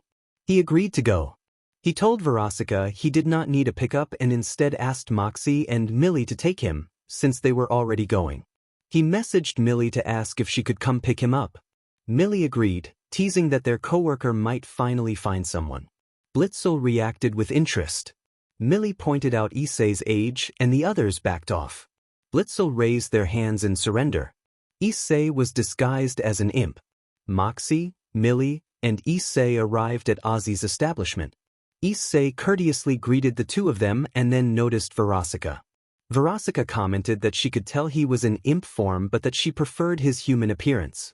Issei sighed and explained that his human form had changed after the sealing of the gear. Verasika asked if he was taller and if he still had muscles. Issei admitted he had less bulk now. When she asked about his eyes, he replied that they had not returned to their old state, and Verasika said she was relieved, since those eyes had unsettled her in the past. Before they went inside, Issei asked if she would cause trouble for him. Verasika reassured him and offered a warm, if possessive, smile. Issei felt a little uneasy at her intensity and worried she might be overprotective. Inside the bar, Issei asked the bartender for a non-alcoholic drink. The bartender confirmed they had soda. Verasika remarked that hell was not only about vices and war. When Issei explained that his sacred gear had tried to take over his body, Verasika responded with a protective look and said she would not let anyone take him from her. Issei worried about how protective she seemed. Stolas and Blitzel entered the bar together, and Verasika looked toward them with concern. She asked if Blitzel had grown close to Stolas and mentioned a book involved in their situation. Issei confirmed that something like that had happened. Verasika admitted that if Blitzel truly loved Stolas, it would be painful for everyone involved. She then reached up and gently touched Issei's face, expressing affection and asking if he would accept her care. Issei hesitated but did not refuse. Later, as Asmodeus and an associate teased Stolas, Blitzel and Moxie, Issei grew restless. He watched as his imp hands began to shift, revealing his human hands underneath, and dark markings traced themselves across his skin. The change seemed tied to his rising anger. Verasika noticed and placed her hands over his, steadying him. She suggested they leave for Beelzebub's party, but Issei said he could not abandon his friends. Issei stood up and moved toward Asmodeus to defend his friends. Ozzy demanded to know what Issei meant, and when Issei spoke up, Ozzy accused him of having a death wish and unleashed a wave of magic that stripped away Issei's disguise, revealing his true form. The bar fell silent. Issei argued that laughing at others ignored the possibility that people were hurting and pointed out that no one outside knew the full truth of Stolas' situation. Ozzy dismissed it as a private matter. Anger swelled inside Issei until his aura shifted and darkened. Stolas put a hand on his shoulder and told him to stop, saying that he and Blitzel were leaving. Ozzy declared them all banned from the establishment and forcibly ejected Issei, Stolas, Blitzel, Moxie, and Millie. Stolas called Issei reckless for the disturbance. Issei admitted he understood. He walked away with a heavy sigh and soon felt hands lift him off his feet. Verasika had come to meet him and urged him to go to Beelzebub's party. Verasika explained that Beelzebub, also called B, represented the sin of gluttony and hosted joyful gatherings. She said B was always cheerful and rumored to help lift the sadness of those who attended. Verasika told Issei he smelled of sorrow.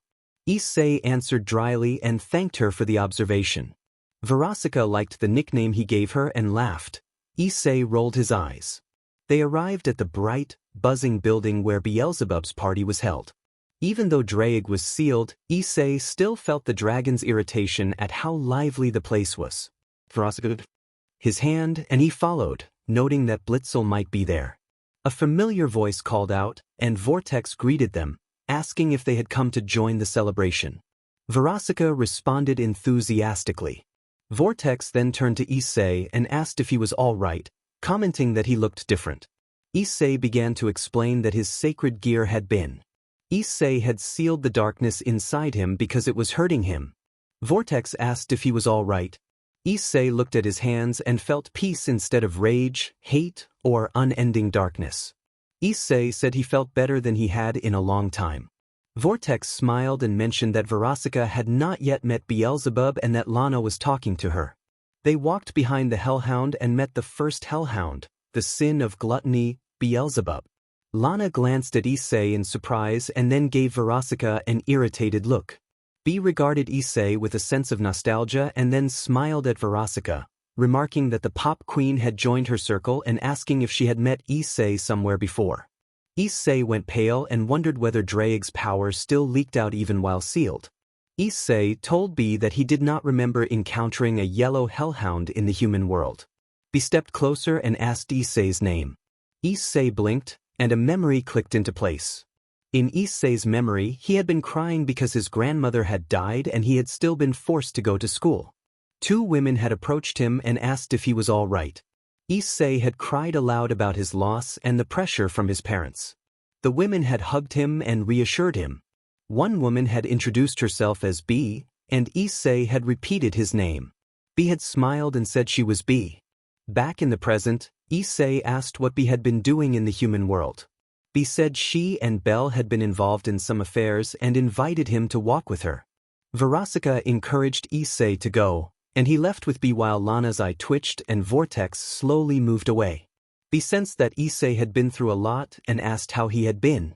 Issei confessed that a fallen angel had ruined his life and that he had been forced to host the dragon Drake. He explained that Drake had once taken control and caused destruction, and that Stolas had sealed him away. Issei admitted he felt useless to those he cared about. B's expression changed as she listened. B told Issei that she sensed two souls within him, his and the dragon's, and that she had known Drake before his fall.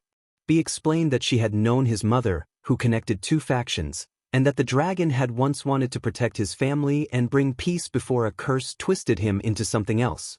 B said she had tried to save him, had ultimately failed, and had been forced to help end the threat he had become.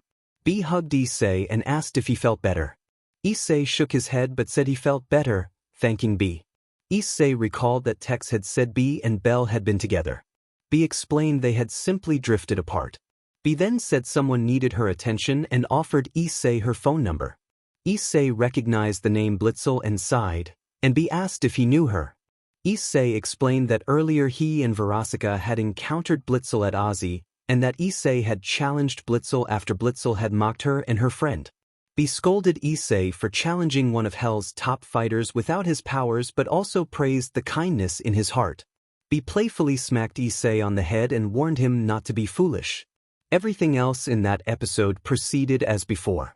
B created a magic circle to send Issei home and warned him not to be a stranger, joking that she might have to come knocking if he disappeared. Issei promised he would not. B hugged him. Issei hesitated, then hugged her back before stepping through the circle. B watched him go and privately resolved to do what she could to keep the dragon from harming anyone else and to ease its torment within Issei.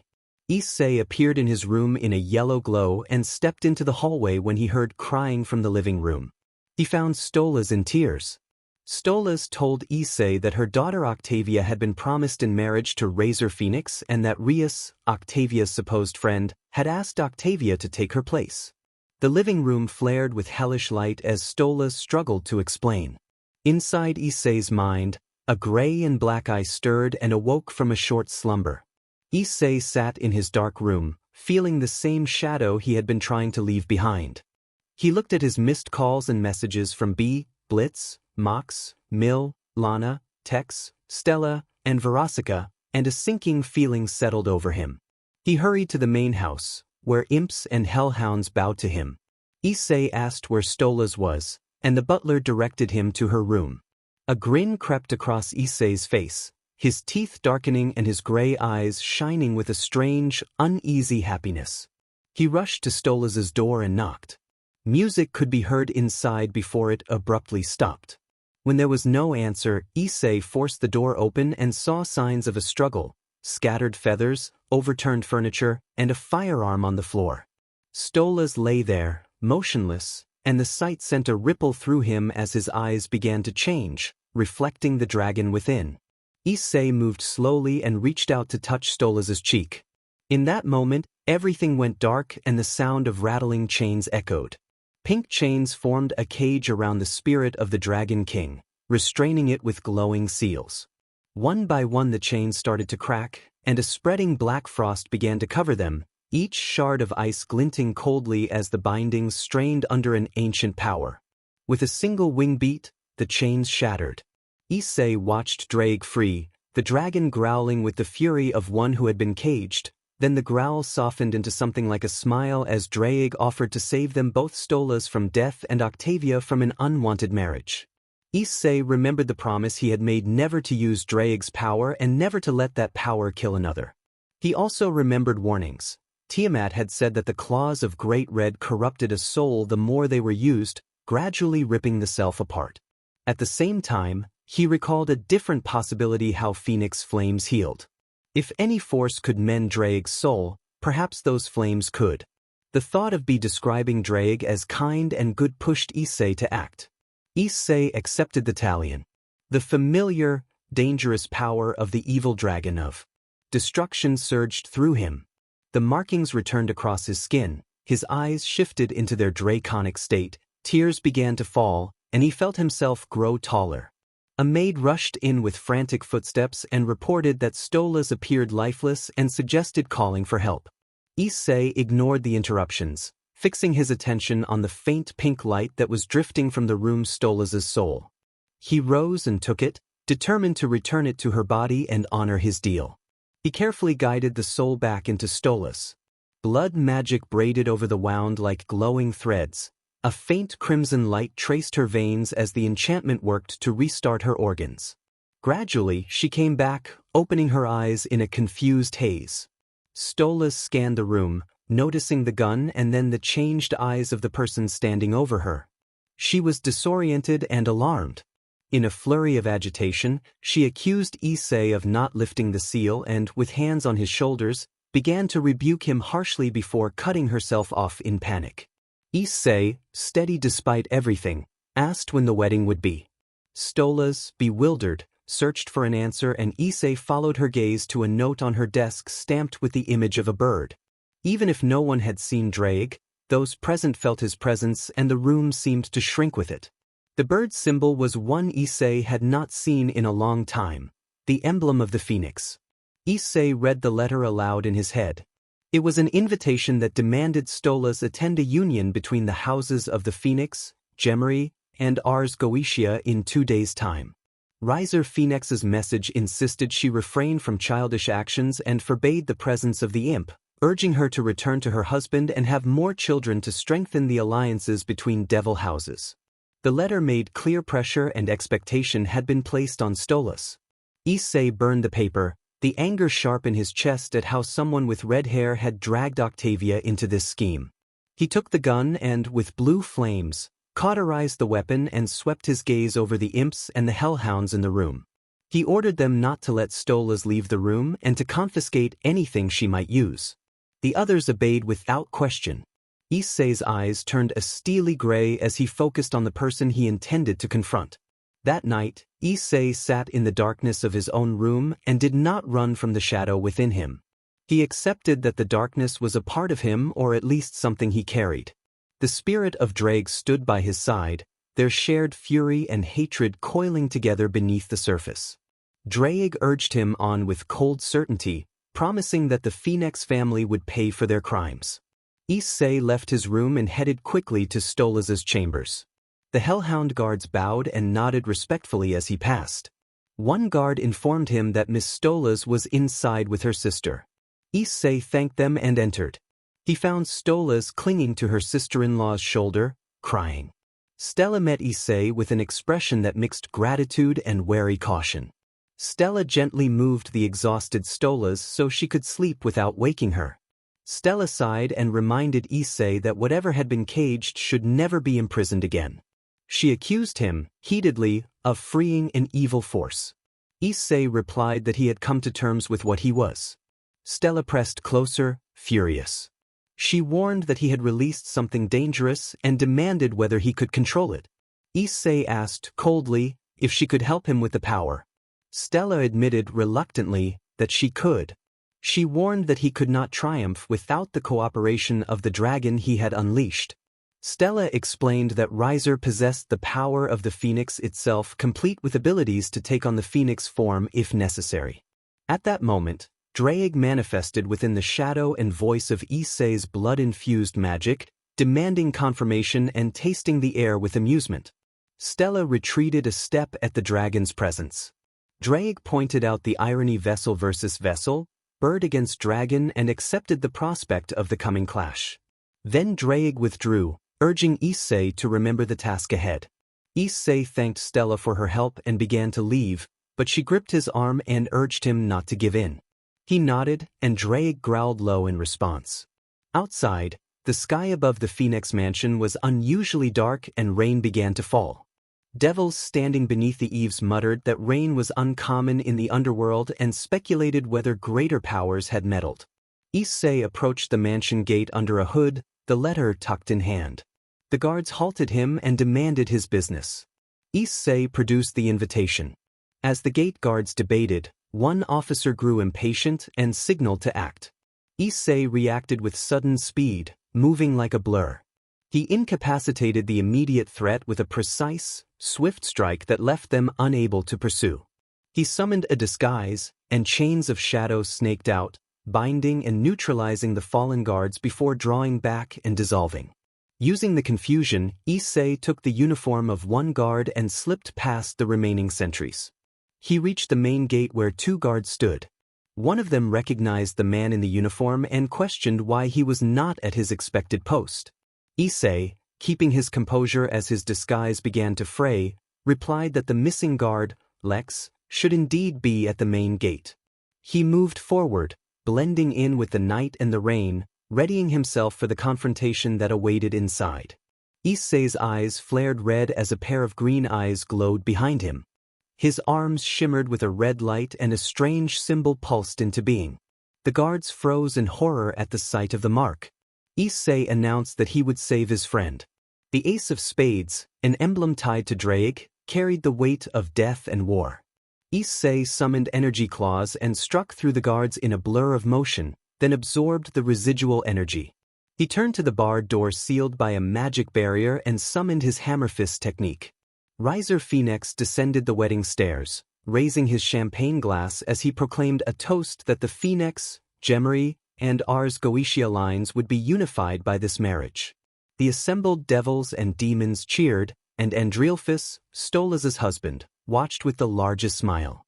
Riser presented his bride-to-be, announcing Rias BGMI and Octavia Ars Goetia in white wedding dresses and remarking that they looked lovely. Two young women answered with visible rage. Octavia rejected the union outright. Riser responded that Lord Satan had already consented. From the side, Bee observed the gathering and sighed at the thought of forced unions. Her daughter stood in her place at the ceremony, and Surzex was present as well. A chill went through Bee. She felt the same dread she had felt when Foeslayer had fallen and when Drake had gone on his destructive crusade. Ozzy called to her, asking if she was all right. Bee admitted that she hated forced weddings and that she felt the same worry she had felt during past tragedies. Ozzy suggested that Drake was gone, and Bee's expression shifted as realization struck. Octavia was Issei's friend. Ozzy clarified that Drake might still exist if he had a host, and Bee hurried away, calling that she would return.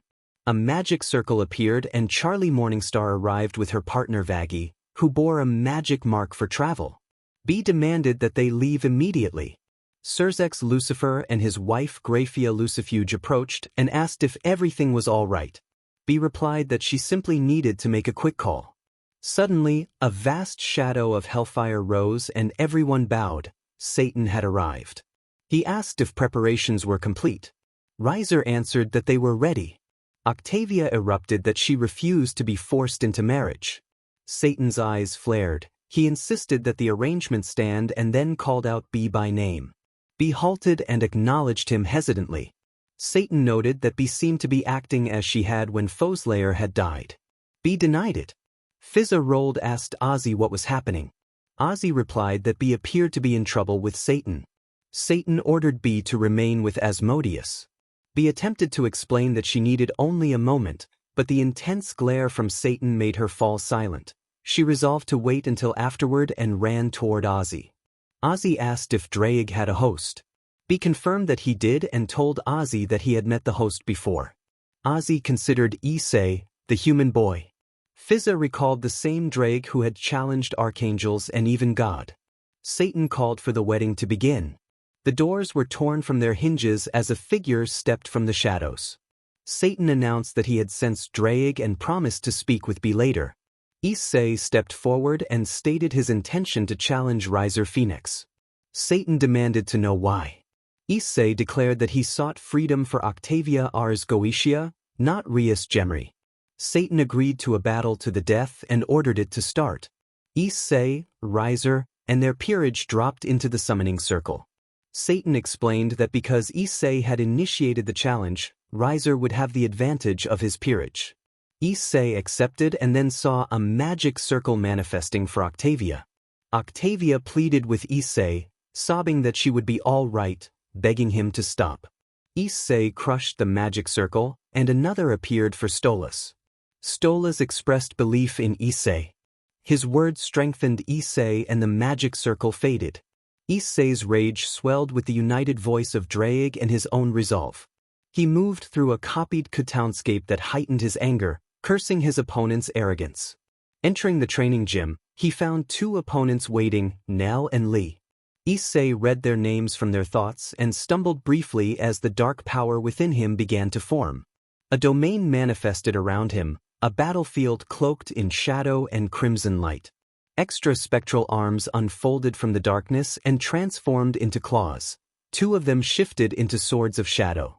Issei challenged the pair, calling them pawns of his enemy.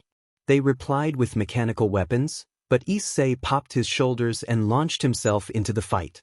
His claws intercepted their chainsaw-like devices in quick, stylized exchanges. He disabled Li's weapon, sending the attacker reeling, and then struck again to knock Nell aside. Flames of recovery stitched them back together, showing that their master's influence preserved them.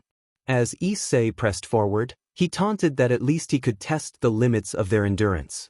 He hurled a blade that struck Nell, but the healing flames restored him. The extra arms shifted into shields while Issei's main limbs reformed into a blade and a whip fist.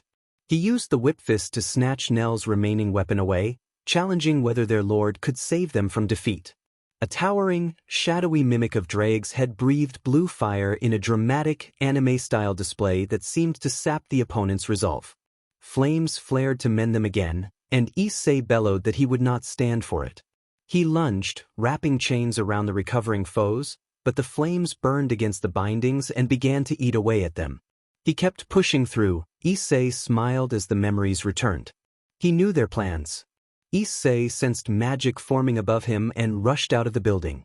He emerged from the gym just in time as it exploded. His body was singed, but his wounds began to heal. His clothes reformed, followed by his armor. He looked up and saw Yubaluna, the Queen of Riser. Rage began to take hold of him once more. Issei felt his eyes glow red as that fury tried to control him, and his balance destroyer began to form around him. His armor had changed.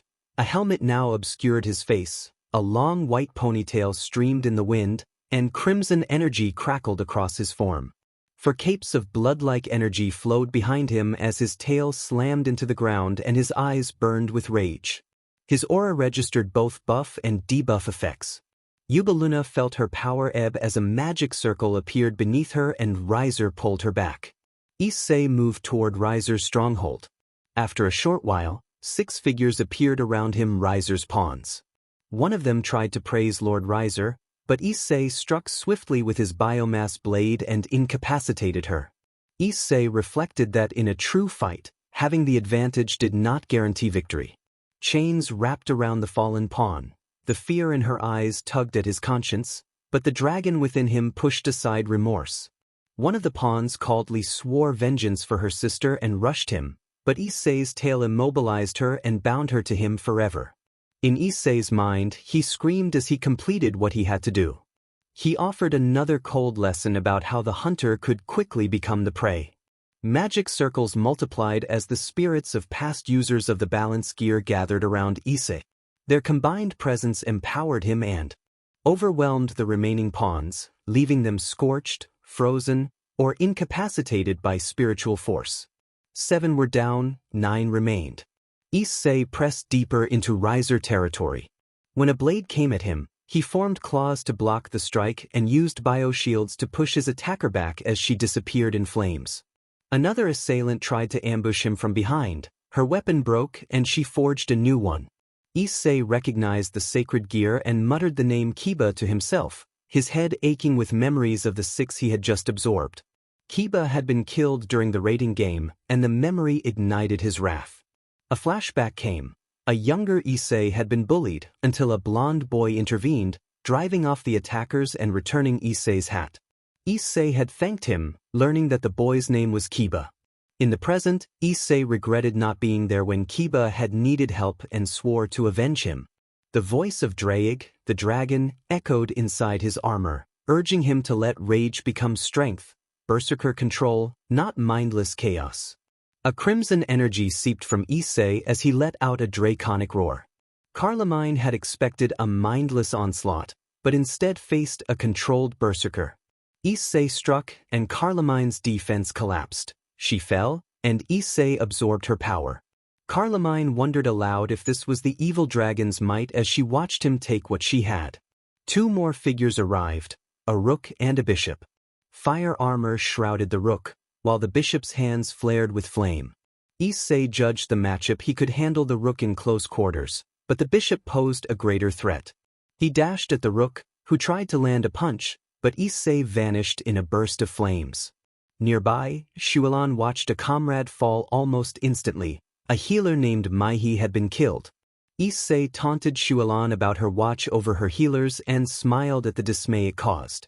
She lunged to strike him, aiming to sever his arm, but her blow met an unyielding defense.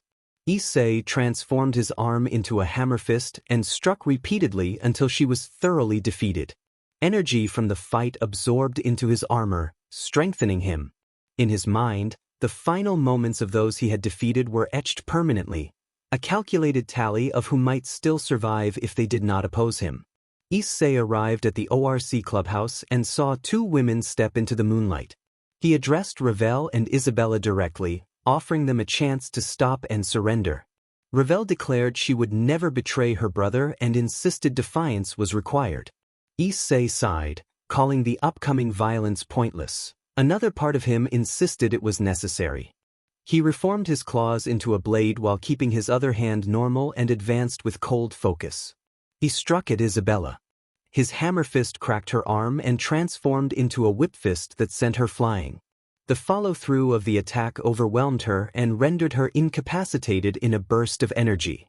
A bridge sentence. The aftermath left Isabella neutralized and unable to continue. A magic circle pulsed Octavia appeared. Octavia questioned whether this was even the same Issei anymore. His eyes briefly lost their rage and clouded with fear before he closed them and crushed the magic circle, walking toward Ravel. He offered her another chance, saying no one would blame her for choosing life. Ravel was terrified and, trembling, forfeited. A blue light took her away. Yubaluna spoke from above, asserting that she was stronger than the ones before her. Issei grinned in response. A fire armor enveloped Yubaluna, and a healing flame shimmered in her hands. Issei noted angrily that she had multiple defensive advantages: self-healing, support from riser, lightspeed movement, and protective armor. His aura swelled as a boundless energy filled him. His systems registered a massive boost. Both sides prepared their ultimate techniques. Issei activated Domum Expansion Kamikaze Barrage, and Yubaluna readied Wrath of the Moons. The three moons of Arad hung in the night sky as the heavens swelled with conflicting power, a purple void opening as if the sky itself answered the clash about to erupt. The domains clashed for a second, but Issei's domain ripped through Yubaluna's as if a sprite had torn through her heart. He heard footsteps behind him and identified Riser Phoenix approaching. Riser's eyes glowed with rage and something else that fed his fury. He walked slowly toward Issei as the phoenix tails behind him began to burn with destructive and healing fire. A flame armor covered Riser, leaving only his eyes exposed and giving him more flexibility than Issei's boosted dress. Riser issued a cruel, personal threat. Issei's eyes flashed with dark power at those words. Every ounce of strength he had been restraining melted away and focused on Riser. Draig's shadow rose behind Issei while Riser's phoenix blazed to life. Issei summoned his swords again and rushed in. Riser's flames struck the armor, black ice spreading over them. Issei leapt into the air and slashed down, but Riser moved with light speed and vanished. Issei growled, his teardrops glowing faintly as he adjusted his strategy. Riser's gaze narrowed at Issei standing still. Riser spoke another vicious line, and Issei's anger surged uncontrollably. He dropped his swords and clutched his head, overwhelmed. Riser seized the opportunity and launched a concentrated ball of fire to end the fight in one blow. Just as it was about to land, Riser's attack was interrupted by a sudden counterstrike that disarmed and seriously wounded him. The fiery blow struck Issei in the face, scorching his helmet and leaving his face injured, but Issei stood motionless as laughter began to change into a darker voice. It was not Issei laughing but Draig. Draig noted the scent of the phoenix and looked down at Riser's injured limb as ethereal chains coiled around it. Blue flames flickered across Draig's face while shadows crept back to form his helmet. The swords on the ground slid back into the shadows. Riser shuddered, realizing the true power he faced. The first evil dragon's aura was darker and more foreboding than anything he had encountered, and it now seemed to share the phoenix's healing fire. Riser called Drake an evil dragon, formed a sword from his flames, and vowed to kill him. Drake regarded Riser's cockiness with cold amusement, summoned claws of shadow, and prepared to give him death. White and red energy flowed from Drake's eyes as he unleashed a surge. Drake activated Boost X 100. Riser's eyes widened in fear as the claws swept in. The strikes hit with overwhelming force, driving him back and leaving him bound as shadowy chains wrapped around him. The phoenix flames flared and burned through the restraints, freeing him for a moment before the assault continued. Drake spread his wings and flew into the sky, his eyes narrowed and teardrops glowing as his power to glimpse the future went haywire. The night sky was lit by 3 moons as their power mingled with the flames of a vast fire nest. Drake's eyes glowed with relentless white and red energy while 2 green eyes shone nearby. Flames surged toward Drake as black ice swept toward the unknown opponent, the force of their attacks throwing both combatants out of their domain expansions. An unknown voice taunted Drake, calling him weak and pointing out that the boy was still fighting. Drake responded with a low, annoyed growl. Drake intended to tear the boy's soul from his body and crush it, and the phoenix answered with a challenge. Energy rose around the phoenix, forming a tornado of fire. 2 large wings of flame split the tornado, and a piercing screech scattered the surrounding blaze. The phoenix's wings moved with an intense, ancient hatred as fireballs streaked toward Drake. He smiled, and a spiraling blue inferno wrapped around him, deflecting the incoming fireballs. A draconic roar echoed. Drake snarled, popped his neck, and lunged toward the phoenix in pursuit. The phoenix took to the air, and Drake manifested wings of his own to chase it. The phoenix stalled and dove back, aiming to strike head-on, and Drake answered by powering up, announcing the activation of Boost X50 as his aura surged. Blue flames collided with orange, and the phoenix opened its mouth to charge a concentrated beam of fire.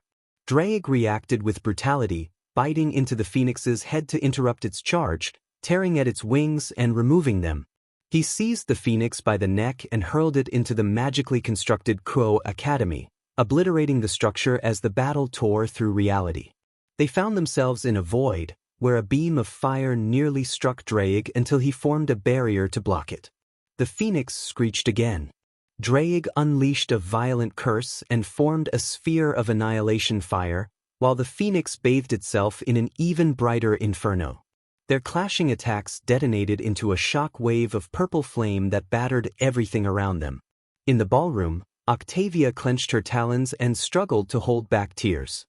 Devils and demons clamored at Satan to slay the evil dragon, and Satan bellowed for silence, restoring order in a single command. Bee was haunted by promises she had made to Foeslayer about protecting Drake. She regretted that she had been unable to keep that promise until the doors opened to reveal Stolas and Stella. Andrealphus confronted them angrily, furious that the evil dragon had been inside their home. Stolas, his eyes wet like his daughter's, bowed with a firm determination he had not shown in a long time. Back in the void, Drake took brutal blows from the phoenix. One attack tore at his arm, but blue flames surged and rapidly healed the wound, knitting flesh and scale back together. The phoenix itself suffered grievous damage, but a covering of flames hid the worst of its injuries. Drake seized an opportunity to press his advantage, though a dark, blood-like energy began to coil around his scales and sap his strength. Flames struck him and drove him back, leaving him scorched and battered. The phoenix pressed its assault, attempting to finish the battle. It lunged forward with talons aimed to pierce Drake's heart, but Drake responded with renewed fury. His wounds closed under blue flames, and he grasped the phoenix, channeling his biomass into a set of claws that pierced the creature's core. Drake reminded the phoenix that he possessed future sight, and the phoenix countered that its soul could not be destroyed. Its voice faltered as chains of ethereal energy began to envelop it, consuming its form even as its rage persisted within the shell of its body. The phoenix was consumed, though its soul continued to rage on inside a husk. The combat ended for the moment, with Drake standing amid the settling embers. Issei awoke alone in a blank, dark void and briefly wondered if he had died. A familiar voice told him that he was not yet dead. He twisted and saw Albion, the white dragon of freedom and Draig's former friend and rival, standing nearby. Albion's yellow eyes glowed with restrained power in the darkness. Albion inclined his head to Issei and sent a ripple of blue magic that caused the void to fade and a ruined cityscape to appear. Issei recognized the place immediately as the location where Draig had seized control. A roar rolled through the city, and Issei turned to see Draig in a half-released form. Blue flames burned away at the air around him while black ice cracked the ground underfoot. He looked like an avatar of destruction. Albion corrected Issei's impression, insisting that Draig was not pure death. Albion explained that, despite Draig's faults and the curse tied to the use of his claws, there remained a good heart beneath the dark impulses. Issei watched events replay, Draig's battle with Tiamat, the moment Tiamat wrapped Draig and stabbed him with something that slowed time. Albion walked to the scene and picked up the thing that had been used against Draig. It was a white scale that shimmered with familiar energy. Albion stated that the scale was more than material, it contained a piece of his soul. Clean Sight had seen a vision of someone who could stop Draig's rampage, and the decision to kill or to save him was left to that person. Issei realized that the vision had meant him. Albion told him that he must choose now because the clash between the Phoenix and Draig was tearing at Issei's body and threatening to unravel his soul as well. Issei charged forward as Albion dissolved into white energy. Albion explained that his soul, having separated from his body and become pure energy, would guide Issei into Draig's darkness. The energy coalesced into a sword, and Albion added that the flames of the Phoenix soul could either heal Draig's soul or destroy it. The sword floated down. Issei grabbed it and a portal opened. He stepped into a realm of clashing blue and orange flames. Issei shouted that their conflict was destroying his body and soul. The Phoenix stared at the boy while Draig lashed out at the Phoenix. Issei drew the sword and felt it hum with blue energy as he insisted that they were destroying his soul. When Issei struck at Draig's soul, a dark, corrupting energy rushed to consume him, but the sword's blue glow intensified and formed a protective barrier that shielded him from the curse. The Phoenix was not so fortunate. The corrupting energy wrapped around it and its orange flames dimmed and turned tainted. The Phoenix cried out as it became corrupted. Once a symbol of rebirth, it had become a force of destruction. Its glowing wings faltered and it vanished. Albion warned that the curse had ripped through the Phoenix and that it had entered the outside world. Issei asked, surprised, if Draig had not already consumed its body. Albion replied that although Draig had, the magic at work allowed for strange possibilities. Footsteps sounded behind Issei. He turned slowly and saw Draig's rage-filled gray eyes. Issei swore as he dodged a claw that slammed into the spot where he had been standing. Draig began to threaten him, but when Draig's eyes narrowed at the blade Issei held, Albion greeted the dragon as an old friend and mocked how it had fared without a body. Draig snarled that he would rip Albion apart. Albion instructed Issei to get near Draig's chest and stab him with the sword. Issei asked if he was sure. Albion confirmed. Issei rushed at Draig. The dragon's claw struck him, but the sword's barrier kept Issei unharmed. Albion shouted that the past users of the booster gear still lurked within Issei. Issei's eyes widened and glowed red as the souls of the past users manifested around him. He ordered those souls to trap Draig and apply buffs and debuffs. Draig roared and ruptured a red aura around him, but the souls persisted. Draig taunted Issei about using those souls to his advantage. Issei reminded him that he was still the user of the booster gear. A red gauntlet appeared on his arm as he activated a boost. He cursed inwardly at not being able to use more than one boost at once. Albion clarified that this was the booster gear, not the Dark Tyrant gear. Issei cursed again and braced himself. Issei blocked an attack that sent him flying, and Albion urged him to use Balance Breaker. Issei activated Welsh Dragon Balance Breaker, Scale Mail, and a red armor studded with green gems and golden spikes formed around him. He felt stronger and charged forward, shouting as he attacked. The souls of the booster gear rose, portals opened above them, and dark energy chains wrapped around Draig, binding him like an animal. Issei pushed the boost to 40-fold. The blade glowed brighter as the phoenix's corrupted flames flickered along its edge. Drake readied a mixed blast of fire and ice, but the boosters carried Issei faster. With a cry, Issei drove the sword into Drake's chest. The dragon roared in pain and then collapsed, passing out. Albion asked Issei what he had chosen. Issei answered that he had chosen to save him. Drake's soul came to consciousness in a wasteland where broken remnants littered the ground. He wondered what the brat had done to him. His wings spread and he flew, circling until he spotted a distant white light. He growled at it but flew toward it anyway. After a few minutes, a shimmering barrier struck him and sent him tumbling. He landed near a river. It felt like an endless struggle. Every time Drake struck forward hoping to cross the river, a shimmering barrier appeared and flung him back to the shore. He paced and beat the air, fury building each time the invisible wall rejected him. After hours of trying, a cloaked dragon stepped from the shadows and told him that it would take more than rage and muscle to pass. Drake turned, furious, and demanded to know who the dragon was and what it meant. The cloaked figure repeated that relying on rage and strength alone would not be enough. Drake dismissed the dragon as mad and surged into the sky again, but the barrier forced him back once more. He boasted that he had conquered kingdoms and crowns, and still the river held. Each time another hooded dragon appeared with the same message in different words, that words, weapons, riches, or strength would not suffice. He must open his heart and his hands.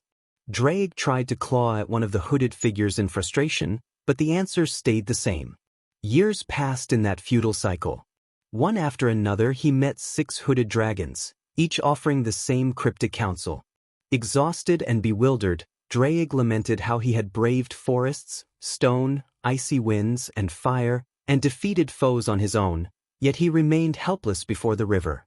The dragon's refrain returned, the hands of many must join as one, and together they would cross. Then, in a sudden shift, the scene melted into another vision. He was standing in the Nightwing's kingdom at midnight. A familiar voice asked if he was all right, and Drake turned to see Cleansight, his love, standing near him. Children called out excitedly as Shadow Hunter and Eclipse ran in. Shadow bore his green eyes reminiscent of Drake before the curse, and Eclipse resembled Cleansight. Footsteps announced Albion and Sky, followed by Whiteout and Vritra, and Tiamat laughing as she played with their children. Those gathered approached with concern. Sky asked what was wrong. Albion checked if Drake was okay. Whiteout suggested he had had a bad dream. Drake noticed his talons were the dark color they had been before the curse and, overcome with relief, he wrapped his wings around those closest to him and asked for a group hug, despite the children's presence. Sky grumbled but joined in, and Shadow anxiously inquired if his father was all right. Drake's talons trembled with happiness as he confirmed that he was. The embrace lingered, and the warmth of friends and family painted a picture of belonging. As the dreamscape blurred and began to return to the wasteland, Drake wrapped Cleansight in his arms and wept. A white claw landed beside him, and he recognized a familiar presence. Arctic appeared not with hatred but with the softer eyes of a boy who had found his own love. Arctic told Drake that the dream was not real and repeated the counsel to open his heart and hands, or he would never cross the river. Before dissipating into pale light, Arctic left that final admonition. Images of everyone important in his life, those who were and those who might have been, coalesced around him. They spoke in unison, reminding him that bravery and strength alone were not enough and that the hands of many must join as one. As they repeated those words, they slowly came together and formed a makeshift boat in the river. Cleansight urged him to go on and live, and Drake stepped toward a waiting figure holding out a hand. It was Issei. Drake reached for Issei's hand. When the vision faded, Drake awoke. His gray eyes had shifted to a pale white, and he rubbed his forehead with his talons. He glared at Issei, who still held Albion's blade, and immediately noticed that the red markings that had covered him were gone. Issei raised the blade instinctively, poised for a fight that did not come. Drake pressed Issei for why he had saved him. The two exchanged a tense, noisy exchange as Issei clapped his hands to his ears at Drake's volume. They quickly set aside the shouting. There was no time for arguments. Draig warned that a phoenix had become indifferent to right and wrong and that the situation demanded action. Issei wondered aloud whether Satan could help defeat the phoenix, and Draig replied that Satan would only assist if it served him. He noted that the other sins might help at least most of them. When Issei mentioned one of them, Draig's expression fell, but he confirmed the ally. Draig then told Issei to wait and presented him with a gift. The magic of Great Red unfurled like a living thing around Issei, lifting him into the air as a wave of power radiated outward. Draig announced that he had unlocked Issei's magic, leaving Issei bewildered and asking what he meant by his magic. Issei thought he already had his magic. Draig reminded him that Issei had been drawing on Draig's power and that it was time to awaken his own. Issei slammed his feet onto the floor and a bone clattered against the stone. Issei reacted angrily that bone magic was disappointing. Draig laughed and told him not to dismiss it. Bone magic could be useful for weapons, armor, and even reanimating the fallen to fight if necessary. Issei's expression darkened as he thought of Kiba. Draig asked if Issei possessed the boy's sacred gear. When Issei nodded, Draig told him to summon it. Issei produced a sword, and Draig's interest sharpened at the sight of two combined gears and the amount of power that implied. Draig requested the sword, and Issei handed it over. Draig prepared to channel Phoenix Fire, the essence of Great Red covering the blade with a warm, radiant aura. He commanded the blade to awaken. Draig dropped the blade into the snow of the soul space. The Phoenix energy poured over it, a healing warmth that seemed to steady and mend the soul itself. Issei asked what would happen next. Draig told him to wait. A shadowed hand broke the snow, followed by a head and then a body. The shadow bowed to Issei. The figure addressed Issei as his king. Issei felt sick to his stomach and glared at Draig, conflicted because he had not wanted this outcome even though Draig pointed out Issei had wanted his friend back. Issei called the figure Kiba, and the shadow nodded. Issei offered him the option to leave, but the shadow refused. The shadow explained that he still sought vengeance for his siblings and introduced himself as Isaiah. Issei agreed to help pursue that vengeance but insisted they first deal with the phoenix. He asked Isaiah to ensure Stella, B, and Octavia were safe. Isaiah acknowledged the task. In the real world, Issei staggered up from the void, his body feeling battered and raw. Draig remarked that this was the cost of consuming the phoenix power and warned him about the consequences. Issei vowed silently never to repeat such a mistake. Energy pulsed visibly through Issei, and he instructed Isaiah to move. Isaiah and Issei rushed toward the ballroom. A few minutes earlier in the ballroom, Satan's eyes had narrowed in shock at how Issei had consumed the phoenix. Octavia reacted with alarm at the act. Stella stood beside her niece and noted the legendary power associated with the first evil dragon. B sighed, burdened by guilt and responsibility. A wave of fiery energy struck the protective barrier around the arena. Satan acknowledged that the phoenix had returned and chose to withdraw rather than engage directly. Devils and demons around them began to panic at the sight of the corrupted phoenix. Miss Phoenix hoped for a familiar face but realized the creature was altered and not the person she remembered. The phoenix emitted a searing aura that disrupted mana and air around it. Feeling the presence of the gathered devils and demons, it surged toward them. Surzek swore under his breath, ordered everyone to evacuate to safety, and assured them that they would take control of the situation. A fist struck the phoenix just before it smashed into the glass, the shockwave shattering the barrier. A shadow leapt from the creature's tail and coalesced before Octavia, forming a shape that settled around her. Octavia demanded to know what it was. Isaiah told her to calm down and that Issei had sent him. Octavia asked where Issei was. Isaiah reported that he was fighting. Issei's current form combined Ifrit's body and head, complete with horns, with Bahamut's wings and an extra pair of spiked arms. He looked down at the phoenix as it steadied itself and searched for a way to retaliate.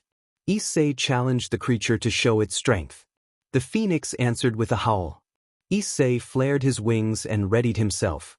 The bird vanished and reappeared behind him, but his tail moved as a defensive sweep. The tail was severed in the exchange, then quickly regenerated as the biomass healed him. Issei's frustration grew. He gathered mana in his wings and unleashed a massive technique called Mega Flare. Mana-seeking orbs streaked toward the phoenix, which answered with a burst of flames. Issei ducked as a beam of fire nearly struck him and released his own fiery attack. Crimson flames collided with a deep blue inferno and a small purple shockwave pulsed outward. The blue fire began to press back, but the phoenix roared and released more mana. Issei rushed to check on everyone in the shattered room and ordered Isaiah to evacuate them immediately. A blast of searing energy struck Issei's back, his biomass sealed and healed the damage. Octavia announced that she was leaving him, but Issei flexed his wings and dove back into the battle. A white portal opened before him, and Issei slipped through. On the other side was a kingdom beneath the night sky. He formed a biomass shield and slammed it into the phoenix's face, knocking the dazed creature down and sending it crashing through the surface into the cavern below. The impact revealed an underground cave. Beneath the kingdom, Isaiah urged him to finish the fight. Issei began a rapid sequence of attacks, calling forth black ice, blue fire, and a swirling crimson shadow. The elements fused into a cohesive barrage. The phoenix charged in a disoriented frenzy. Issei unleashed his ultimate technique, Dark Tyrant Omega. A blast of energy erupted that combined beams, spectral chains, and an immense explosion. From ground level, a towering column of mixed elements rose and carved a wide crater into the earth. Two wings broke free from the wreckage. The phoenix's fear was clear as a great claw pinned it down. Issei rose slowly from the battlefield. The phoenix was defeated. Issei flew to the Nightwing castle and landed on the balcony. He entered the throne room, his wings brushing the walls. Drake appeared behind him in a smaller dragon form and asked if he liked the view, recalling that he used to stand there and watch the night sky for hours. Issei asked what they should do next. Drake corrected his phrasing, reminding him that the body belonged to Issei while the dragon consciousness remained separate, and said their first priority was to track down whoever had supplied Stolas with a holy gun. Issei's draconic growl rumbled in agreement. Drake then offered a gift and suggested they go to his vault. Issei asked what the vault contained. Drake explained that it was the place where Issei had once released a powerful beam and that something lay there waiting for them, though using it would draw heavenly attention. In a memory, a high seraph watched a broadcast of a marriage and worried about the growing danger now that the dark dragon tyrant had returned. The seraph reflected on the past and vowed that the sacrifices of their allies would not be in vain. Word came in that the dragon's resurgence would make matters complicated across other realms. Azazel, leader of the Fallen and the Grigori, remarked that the return of the dragon with a human ally would be an intriguing development to watch. Fafnir warned that Drake should not be underestimated. In Valhalla, the All-Father observed events unfolding on the same broadcast and reacted with concern, calling for his champions to prepare. Back in the vault, Issei stood in human form and sighed as Drake revealed a long-preserved sword that once belonged to the Archangel Michael. Issei froze, recognizing the name. Drake, irritated, downplayed Michael's importance and snapped that Issei should not be surprised. Issei admitted he was at least somewhat surprised. Drake grumbled at him but let it go as Issei approached the sword. He paused when he sensed an aura behind him and turned to find Isaiah. Isaiah reported that Octavia had threatened him to force his cooperation and that Stolas had done the same. He questioned whether it was wise to leave them alone. Issei affirmed that he was certain of his choice. A companion expressed confidence that Stella would handle anyone who tried anything. Isaiah looked at the sword and grew excited. He grabbed it from Issei and declared that the craftsman who made it was top tier. Issei identified the sword as Michael. Isaiah calmed down, examined it again, and returned it to Issei. Issei asked what was wrong with him. Isaiah pointed at the sword and then at himself, muttering that it was holy and referencing devils. Issei noted that Isaiah still retained the power of a devil, but the drawbacks were gone. Isaiah asked if that was true. When Issei nodded, Isaiah thanked him and asked what he planned to do with the sword. Issei shrugged and explained that Drake wanted something done with it. Drake announced that they were going to have a new summon. Issei reacted in surprise. The blade glowed with white, holy energy. Drake told them to have a fun time, calling Issei partner. Isaiah stepped in front of Issei. Everything went dark. Issei cursed at the sight. Drag identified the figure as the Archangel and Divine General Michael. Issei told Isaiah that the fight was his. Isaiah looked confused but obeyed. Issei summoned the Darklings as Drag warned that Michael could adapt to anything given enough time. Michael charged with a thunderous roar and Issei met him head-on. Issei called forth his balanced destroyer, dark armor cloaked him and his sword appeared. Their blades met and Darklings latched onto Michael's back. White flames flared on Michael, and rather than charging straight through, Michael circled behind Issei, struck him, and forced him down to the pavement with heavy blows. Issei ordered him to stop and a shockwave shoved Michael back into a wall. Issei activated Bankai, skeletal constructs wrapped around him and shadowy garments and capes of energy unfurled as his presence intensified. Michael roared and surged forward again. Biomass formed 2 extra arms that became clawed. Michael engaged Boost X40. Issei rushed in with his scythe alight with black, white and red power. Their weapons clashed, Michael's sword shattered and Issei drove his scythe through Michael's guard, sending the Archangel to the ground. Issei declared victory, exhausted by the boost. Drag warned that Michael could adapt even from apparent defeat. Issei watched as Michael pulled free the scythe and his injuries began to close. Alarmed, Issei struck again with destructive flames, but a mechanism clicked and a wheel began to turn. Drag shouted that Michael could adapt only when that wheel spun and ordered Issei to hit him with ice. Issei altered his blue flames into black ice and engaged Boost X40 again. The strain showed in his form and his Bankai began to crack under the pressure. The ice encrusted Michael and slowed him. Issei prepared bone and fire magic and unleashed it, burning the ice away. The attack left Michael checked. Drag told Issei that the victory had been narrow and that without using his last boost he would have suffered badly. Issei questioned why that Phoenix form felt harder to use now and why the boost hurt. Albion explained that the booster gear boost he had been using was a weaker but safer option. Drag and Albion bickered. Drag ordered Albion to leave and Albion defiantly refused until Issei cut off their exchange. Later, Issei stood atop a building in the Pride Ring, unsure of the district's name, and searched for Camellia Carmine. He dropped from the rooftop and used biomass to shift into an imp-like guise before moving through the city, deciding to find someone to consume so he could remain undetected. A few minutes later he noticed a commotion in an alley where a white-furred, four-armed, insect-like sinner was harassing someone. Issei crept in and set chains to restrain the attacker, then consumed the sinner and sifted through the memories. From those memories he learned the name of the woman he sought and that she had 2 daughters. Issei consulted Drag about his interest in Carmine. Drag said it was only a feeling. Albion objected internally to the plan, but Issei insisted they would not harm the girls. Albion begrudgingly cut the link. Issei ordered the Darklings to find the daughters. They tracked the 2 women, Odette and Clara, to a weapons deal. Issei shifted his form again and dropped down after they had moved away from the crowd. When Odette and Clara saw him, Odette stepped forward and told him that anyone wanting weapons needed to make an appointment with their mother, Camellia Carmine. Issei smiled beneath his bone-made mask and said he had a faster method and that he intended to see their mother. Odette moved to shield her sister. Issei exhaled a sleep gas from Albion. The sisters collapsed, unconscious. Issei took Odette's phone, used Face ID to unlock it, and found their mother's number. He called. Camellia answered and asked for Odette. Issei told her that it was not Odette speaking and that he had the daughters. He promised to return them unharmed and requested a meeting. Camellia's tone shifted to fury and urgency as she demanded the meeting and warned that if any harm came to her daughters she would kill him. Issei agreed to the terms. Later, Issei used shadows to transport the 2 daughters so it would appear that an imp had simply been involved, then approached the entrance to Camellia Carmine's domain. Isaiah prepared himself within Issei's shadow as backup. Issei entered the dim, brooding interior.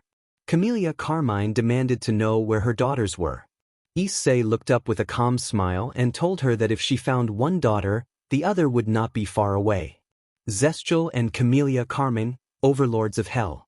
Issei looked down at Drag's words and began to object, But his protest was cut off when Carmine dropped in front of him, her taller figure making him feel small. Drake snorted at the sight, and Carmine demanded to know where her daughters were. Two figures dropped from the shadows above them. Carmine rushed toward them to make sure they were all right.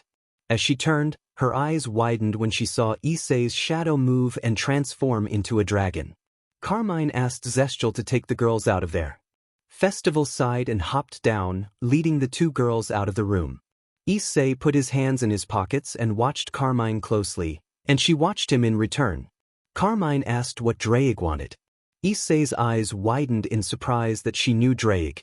Drake then summoned himself beside Issei in his humanoid dragon form. Drake apologized if he and his other half had been too rough with Carmine's girls, but he said his partner wanted to speak first. Issei accused Carmine of selling a holy gun to a Goetia. Carmine's eyes narrowed at the accusation and she responded dismissively. Issei warned that the buyer had almost killed herself. The shadows around them stirred at Issei's words. Drake smiled behind his mask at how far Issei had come. Carmine made a face but returned to her controlled composure. She said she had only sold the weapon and that the buyer had made her own choices. Carmine asked if Issei had kidnapped her daughters just for that. Issei replied no. His eyes glowed white as a strange energy flowed from them, and he warned that if the girl ever returned, she would not come back. He extended his hand and dark symbols appeared in the air. Carmine laughed and said she had never made a deal in her life, so there was no reason to do so now. Drake interjected that deals did not work on angels, addressing Gabriel with that observation. Issei studied Carmine in surprise and asked if the warlord before him was a fallen archangel. Drake agreed, remarking on the irony that the angel of mercy would be selling weapons to kill.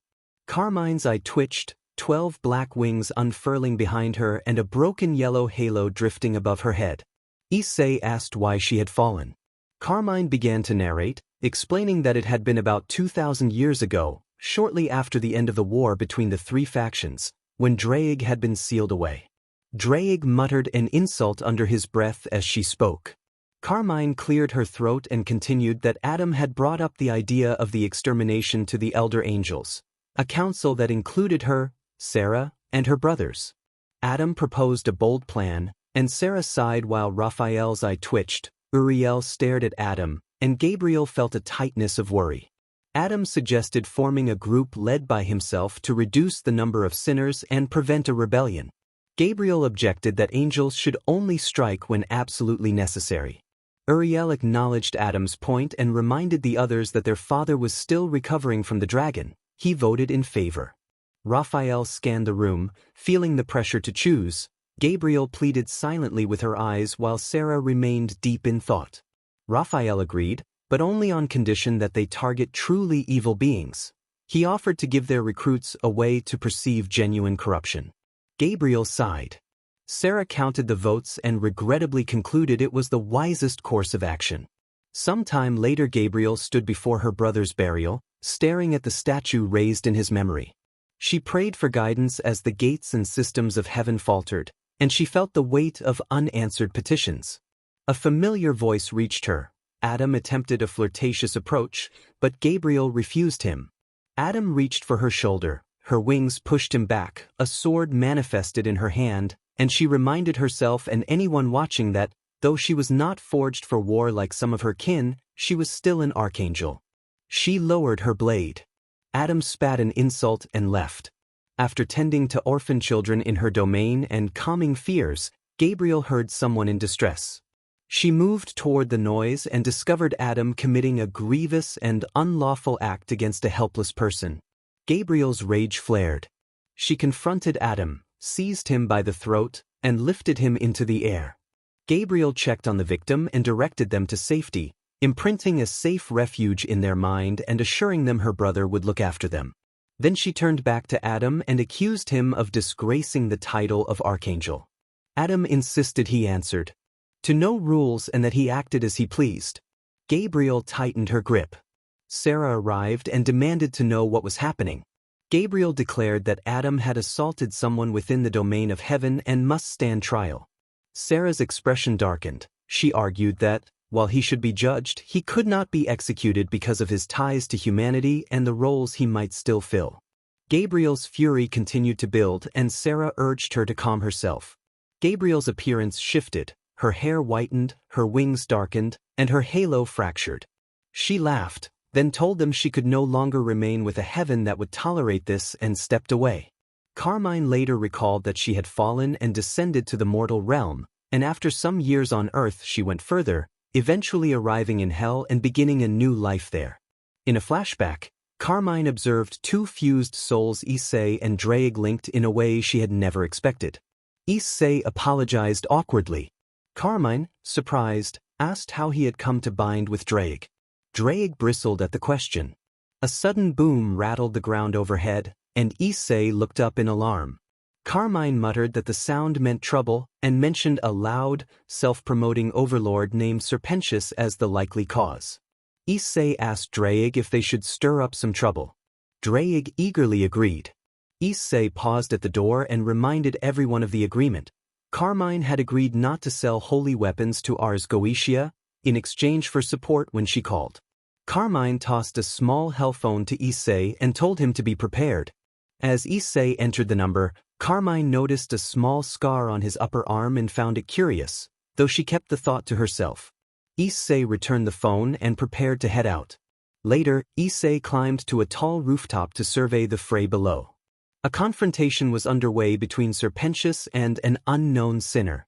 From his pocket he pulled up a broadcast and found a hellish news channel livestream.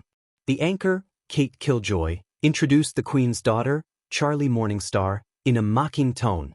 Tom, her co-host, showed his obvious dislike for the assignment. Charlie appeared uncomfortable, and Issei found himself irritated by both the anchors and the segment, especially Charlie's attempts to defend or rehabilitate certain dangerous figures.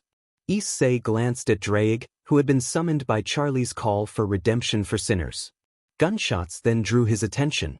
Issei rose to his feet and turned off his phone, which made Drake growl in mild protest. Issei told Drake that there were more important things to worry about. Drake reluctantly accepted that. Issei dropped from the rooftop, his hands forming into clawed shapes as he fixed his attention on the trio below. He slammed into the ground with an impact that produced a shockwave, sending the three attackers flying. Pensius hissed and demanded to know who dared fight him, accusing Issei of bringing friends.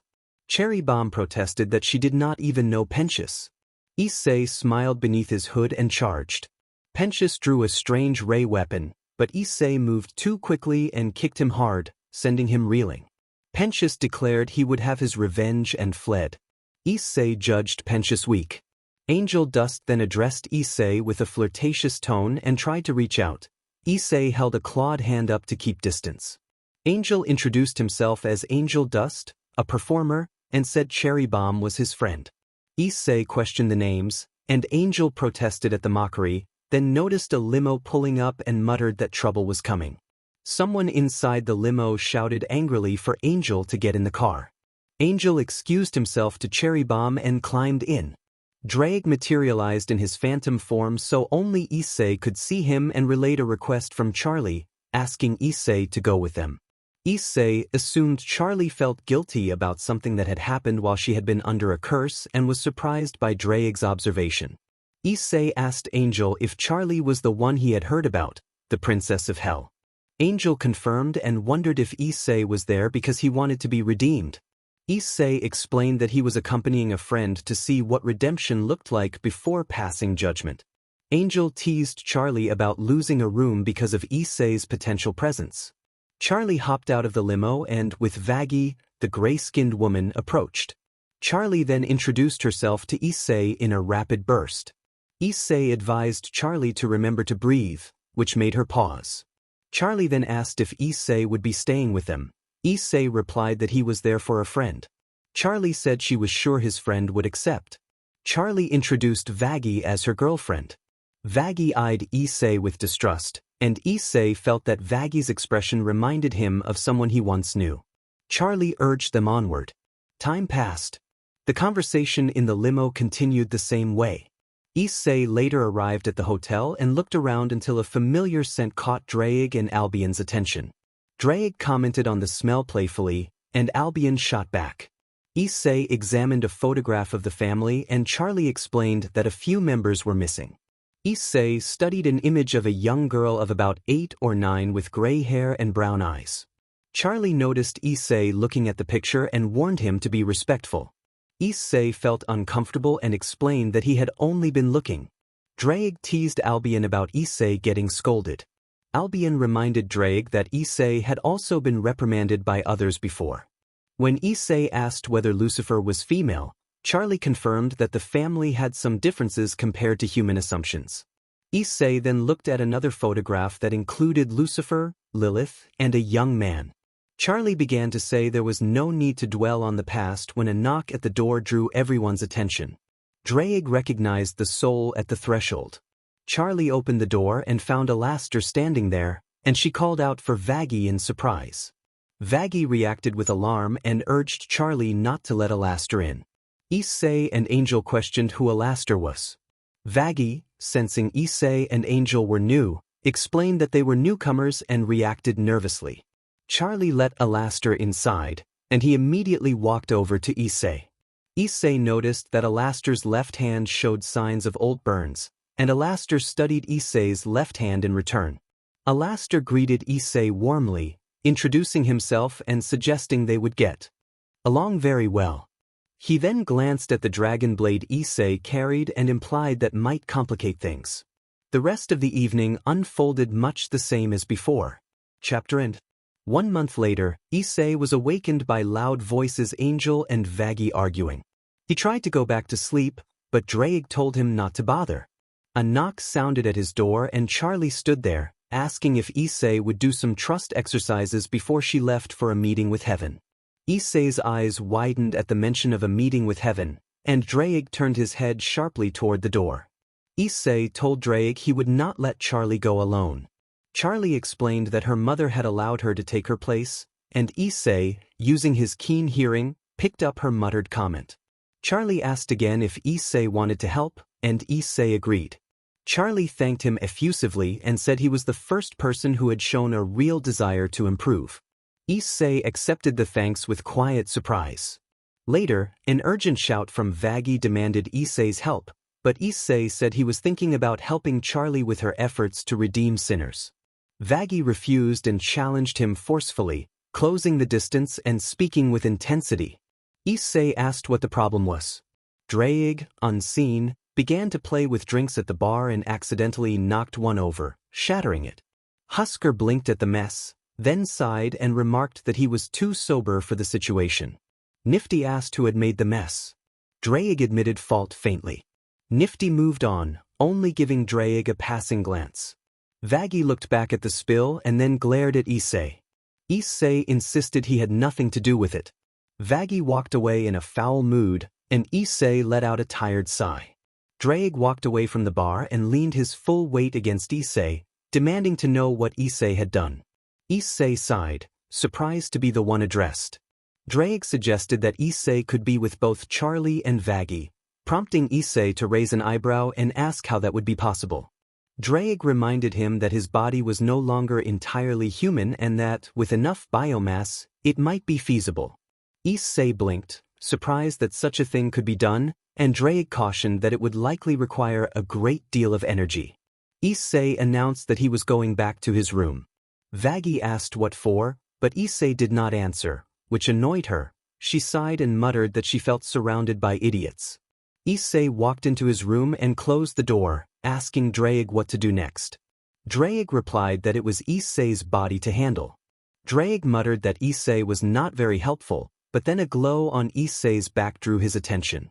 Albion spoke to Issei through the glow, asking him to try to think about making a clone. Issei smiled, relieved that someone was being useful, while Drake complained about Albion under his breath. Issei concentrated on creating a clone but initially reported that it was not working. Albion sighed as he searched for another approach and then suggested combining magic with biomass. Issei followed Albion's instruction, and after a few seconds he found himself looking at another version of himself, not reflected in a mirror. He celebrated that the attempt had worked. The clone asked whether it should help Charlie or Vaggie. Issei gauged the clone's power level and informed it that it was only about 5% of his strength, so it was best to stay behind where it would be safe unless someone of powerful mid-class devil level or stronger appeared. The two Isseis left the room and descended the stairs together. Angel blinked and then smiled broadly, moving in a playful, flirtatious way as he teased about guests arriving. Husker sighed and downed a bottle of alcohol, confessing that he still felt too sober for the situation and wishing he were in an alternate timeline where he had made a deal with a demon to see his wife. Angel swore at that comment in surprise. Vaggie, confused at seeing two Isseis, asked what had happened. Issei explained that he had used magic to create a clone so he could continue helping around the hotel while also assisting Charlie. Vaggie blinked, touched that Issei had gone to such lengths, and thanked him quietly. Drake appeared behind Vaggie and, with a faint glow to his eyes, observed that Vaggie did not trust men and that a barrier seemed to surround her mind and perhaps her soul. Charlie descended the stairs and, surprised to see two Isseis, greeted Alastair and asked how the advertisement had gone. Alastair emerged from the shadows and reported that it had gone very well, then showed everyone the advertisement he had prepared. The room fell silent as they watched. Vaggie reacted angrily and demanded to know what that had been. Charlie, addressing Alastair, expressed thanks but explained that the ad was supposed to communicate that the hotel was for redemption. Alastair replied that he had used his radio, which he considered the correct medium for expression, and that he had enjoyed himself. He then began to tinker with his microphone while Issei sighed and drifted into the background of the conversation. Vaggie objected that no one would want to come to a hotel controlled by a powerful overlord, and Drake chuckled at the thought of future revelations. Angel reminded them that he had often been allowed to film advertisements with notable guests or masked personalities, boasting that his presence could draw a crowd of unruly sinners to the hotel. Issei started to tune out the bickering. A few minutes later, Charlie began to sing and energetically move them along the street, prompting Vaggie to remark that Charlie was already halfway down the road. Arriving at the church in heaven, Charlie and Issei walked up to the desk. The lights were out, but Issei had no trouble seeing in the dark thanks to the faint night vision from Drake. Charlie went to the desk and wrote her name on a piece of paper, then called for attention. A ding announced the opening of a door. Issei saw two figures in the dimness and Drake laughed. Drake teased that Issei's ability to sense aura seemed backwards here, claiming that instead of gaining aura these people were losing it. Issei narrowed his eyes, making out the silhouettes of Adam and Lute in the shadow before the lights flashed on. Charlie dropped in surprise and adjusted her hair. Issei's expression hardened at the sight of Adam as flashes of what Gabriel had said about Adam crossed his mind. Charlie offered a hesitant greeting while Adam responded with a casual hello. Drake moved closer to Adam, complaining that Adam did not seem fully present. Drake admitted, half to himself, that he probably would not want to be here either. Adam tilted his head and smirked in a way that made Charlie uneasy. He then made a loud, mocking comment aimed at Charlie, declaring that she had really thought he would be down here. Lute simply nodded. Drake promised to intervene if anyone tried anything. Charlie and Issei sat down. Charlie cleared her throat and began to introduce the reason for the meeting. Adam interrupted lightly, making a dismissive joke about the place and producing a tray of ribs as a bizarre attempt at hospitality. Issei teased Adam about still trying to keep that rib, and Charlie lightly tapped Issei's leg to steer him back. Later, in the hotel, Issei's clone sat on a couch while Vaggie organized a commercial shoot for Charlie's vision. Vaggie asked Alastair for a camera and started the scene. Husker, reading a script, introduced the hotel in his part. An angel approached the bar and delivered a theatrical line about needing guidance and a strong mentor to find the path to redemption. Vaggie called cut and told the angel to tone down his flirtatiousness, and she asked Husker to stop reading from the script. Issei's clone suggested a different approach from behind Vaggie. Vaggie snapped at him and asked who had put him in charge. Issei asked them to hear the idea, warning that he did not want Charlie's efforts to come back to nothing. Vaggie sighed, then relented. When filming Issei's ad in the lobby, he spoke directly to the camera about the Has-Been Hotel's purpose. He addressed sinners who truly wanted out of hell, those who had a loved one in heaven, or anyone who genuinely wished to change. He told the others who thrived on pain and suffering that the hotel was not for them and asked those who were not sincere to leave. Issei introduced Charlie Morningstar, the hotel's host and daughter of Lucifer and Lilith, and emphasized that trust had to be mutual and that the hotel only wanted those who truly sought redemption. If someone was there for a genuine reunion with a loved one, they were also welcome to come in and see if the hotel could help them change for the better. Vaggie cut the scene and admitted she had been harsh, apologizing for her attitude. Issei surprised Vaggie by speaking a line in Spanish, asking if she did not want anyone to ruin her dream of having a relationship. Vaggie responded yes in Spanish, and Issei forgave her, urging her not to lose her spark because Charlie might need it. Vaggie smiled and thanked him. Back at the meeting in the church, Charlie and Issei sat across from Adam. Charlie grew uncomfortable as Adam's presence made her uneasy, though she found herself distracted by his eyes for a moment. Adam boasted about his influence and teased the room, and Drake exploded into anger, accusing Adam of doing the same wrongs he had been accused of. Adam tried to shrug it off and make light of the situation, prompting further heated words from Drake. Drake moved toward Adam in a surge of rage, but someone intervened. Albion, appearing in a calm human form, stepped in and urged Drake to calm down. Issei sighed and severed the mental link between himself and the others to collect his thoughts. Charlie asserted that the souls she was trying to help were her people and deserved a chance. Adam replied dismissively, arguing that these souls had already been given chances and had failed. Charlie disagreed, insisting that sinners could be redeemed. She glanced at the clock, indicating time was running, and the meeting continued. Dream was a powerful word, Issei told Charlie as he pulled her close and teleported them to the castle of Drake. She felt beaten down, convinced she lacked the energy and strength to rise again, and Issei steadied her, lifting her from the ground with gentle, supportive gestures. He carried her into one of her dreams, a place where sinners and winners coexisted. There he showed her images meant to inspire, a light handed to her like a gift of hope, wings unfurling from her back that shone white to reflect the purity of her heart, and visions of people she cared for redeemed and at peace. Drake remarked that it reminded him of her mother, and Issei kept Charlie from falling when she flinched. Issei urged Charlie to pursue her dream, telling her she had the potential to do anything and that she had been born to fly.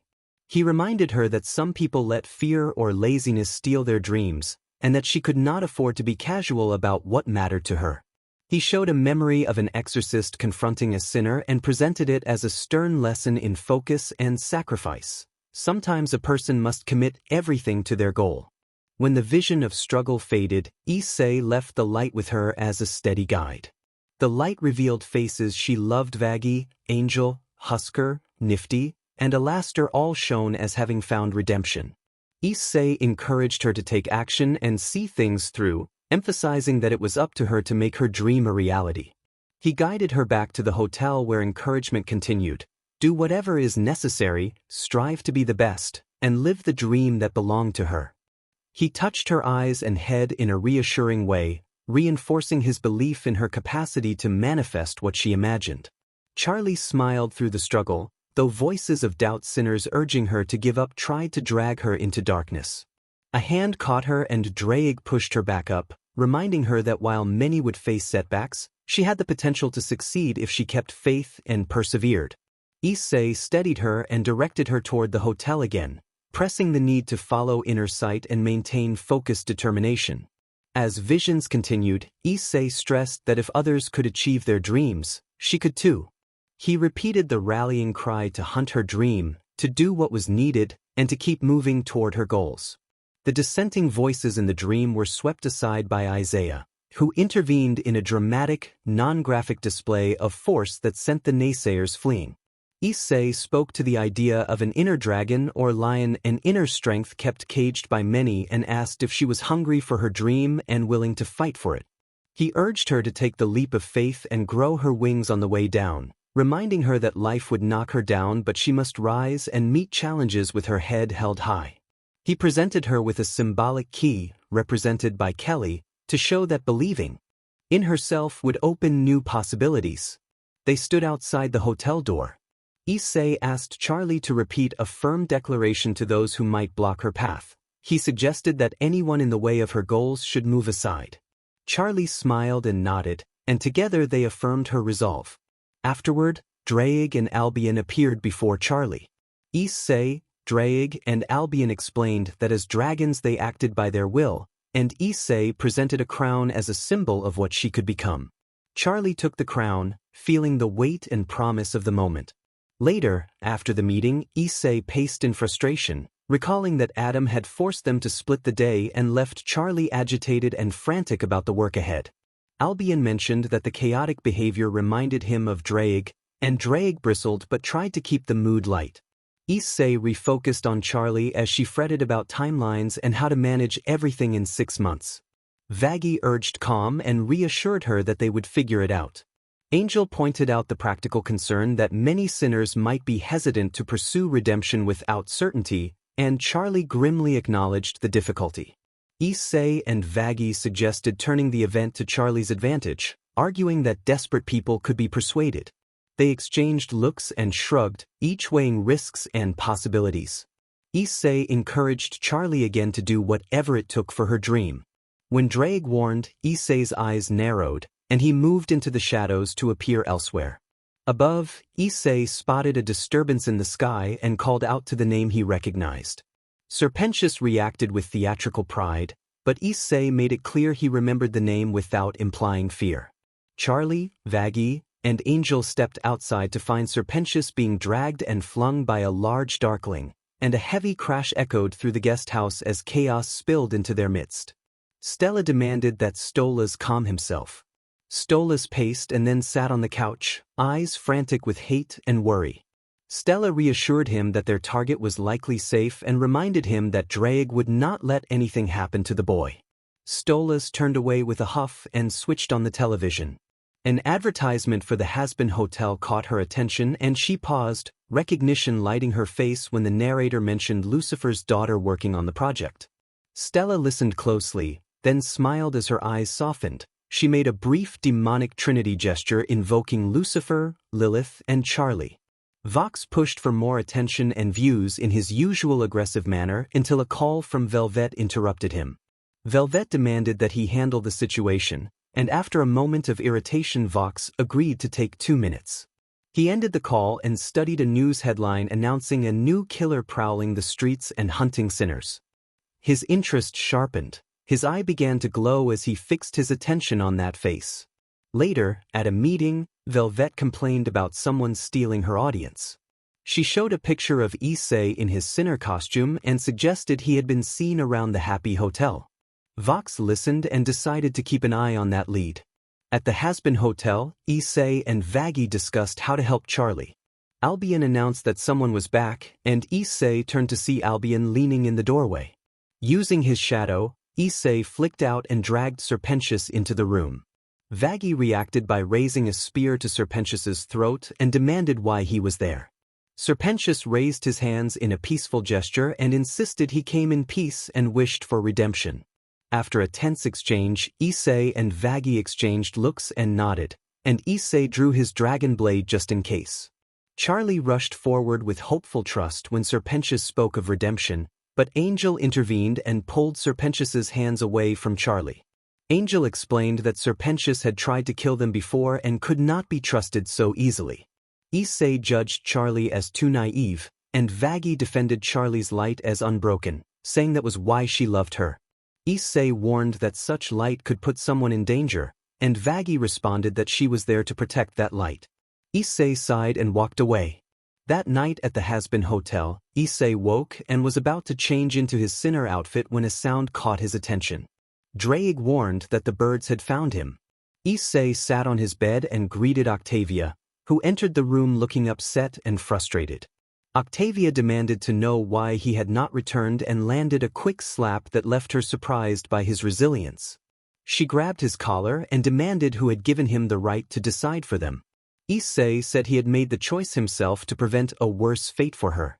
Octavia pressed him about releasing Draig to save her, and Issei explained that it had been his choice and that he refused to let someone else suffer as Riser had. When Octavia asked why he had not come back, he answered that he thought things were better this way. Octavia declared that they were returning to his home. Issei said his original home had been in Ku and that he was a drifter now. Yelling from downstairs drew their attention. Issei melted into the shadows and slipped down to see what was happening, asking what was going on. Issei was about to break the chant, but Albion urged him to wait, warning that acting now would only make things worse for Charlie and her dream. Albion added that Adam was not the true leader of heaven and that attacking now would give Adam an opportunity to twist the truth. Issei sighed and accepted the logic in Albion's words. Charlie and Issei left the church. Charlie shifted into her demon form and struck a wall, cracking the stone around it. Drake observed that she had a fiery power about her, and Albion noted that Charlie was Lucifer's daughter. Issei approached and rested a hand on her shoulder. Charlie began to cry and hugged him. Issei inwardly wondered why he always ended up being the one hugged. Charlie sobbed, asking why heaven would turn a blind eye to sinners and how Adam could overlook the suffering of his own people. She cried that no one seemed to believe in the work of her hotel. Her emotions sent her magic spiraling, and when she realized what was happening, she released her hold on him and began to sob more intensely. She pleaded for him not to die. Issei rose and soothed the flames with calm control, which surprised Charlie. He removed his mask, revealing his face for the first. Charlie's eyes widened at the sight, and the symbol on Issei's back began to glow. He attempted to quiet the flames, but Charlie grabbed him and shouted that everyone should calm down, insisting that she possessed one of the most powerful dragons in her hotel. Issei steadied her and asked whether she truly wanted sinners to be redeemed. Charlie answered affirmatively, her resolve returning as she shifted again into her demon form and declared that she would not allow her hotel to be destroyed. When Issei spoke gently and asked if this was her dream, she admitted that it was. Darklings emerged and began to play instruments, filling the air with a tense, otherworldly music. Issei asked whether they were really going to let him go. Charlie answered that they would. This place was meant for redemption. Footsteps behind them announced Octavia's arrival. Octavia approached, saying that she had come to take Issei back. Charlie and Issei hushed her. Octavia insisted they come back with her. Someone else replied in agreement. Drake teased that the bird seemed overly enthusiastic, and Albion told him to be quiet. Issei moved behind Charlie to use her as a shield from the agitated bird. He attempted a clumsy diversion to diffuse the tension and then stepped back. More footsteps sounded, and an unfamiliar voice greeted Issei. Drake laughed and teased Issei that even the imp seemed to be making a fuss over him. Blitzel emerged, and Issei greeted her and asked after Luna. Blitzel told him to ask Luna herself. Issei felt someone breathing close behind him and turned to find Luna looking furious. Luna demanded where he had been and why he had not returned after the fight. Charlie let a ripple of flame magic flow for a few seconds and transformed into her demon form, calming the crowd. She asked everyone to remain calm and give Issei some space. The next morning, Vaggie looked at Issei with open distrust. She accused him of being responsible for the deaths of a phoenix and for possessing a dangerous dragon. Angel and Husker bantered nearby, and Stolas noted that they had been worried when Issei disappeared. A loud bang and the doorbell interrupted the tense conversation. Serpentius descended the stairs and opened the door. Issei greeted the Carmine girls and apologized awkwardly for having taken them earlier. They reacted with shock. Clara explained that her mother had said Issei was no longer a threat and that she had a message to deliver. Odette added that Vox was always watching. Issei checked his phone, irritated by the constant surveillance. Vaggie noticed the new array of weapons Serpentius had assembled and demanded to know why he needed so many. Serpentius hissed that everyone being nice to him felt like a trap. Vaggie then turned her attention to the eggs Serpentius guarded and announced that she would take them away for safekeeping. Serpentius wrapped protectively around them and protested, but Vaggie was firm. She took the eggs and led them to Alastair's room. Vaggie knocked and entered. Alastair, eating, quipped about manners as he regarded her. She asked him to dispose of the eggs humanely. Alastair's smile broadened at the prospect of being involved and then vanished as he slipped into the shadows. He reappeared behind Vaggie and the eggs and called them to follow him. As Alastair descended the stairs, he heard Issei and Stolas arguing and the sound of a slap. His smile widened and he reappeared in the lobby, watching the unfolding drama with amusement. Issei greeted Stella, who sighed and tried to calm the situation. Alastor invited Issei to attend an overlord meeting. Issei paused, thinking of Odette's earlier warning, then agreed to go. Vaggie protested loudly, but before she could finish, Alastor's shadow swept across them, and he muttered that she was always so troublesome. Issei and Alastor walked toward the Carmine factory, studying each other like two people trying to solve a puzzle. A shadow fell over them as a spider-like sinner rose and swept a cape in a dramatic, showy gesture. Zestial stepped forward and greeted Alastor and Issei, noting that it had been a long time and that Carmine had spoken about them both. Alastor looked at Issei and smiled, already intrigued. The other sinners around them reacted by summoning flames and creating a tense, charged atmosphere. Issei moved through it all like a wolf in sheep's clothing, more accurately, a dragon in human clothing, his attention trained on the most dangerous presence nearby. After they entered the building, Alastor left someone behind and led Issei into a larger room.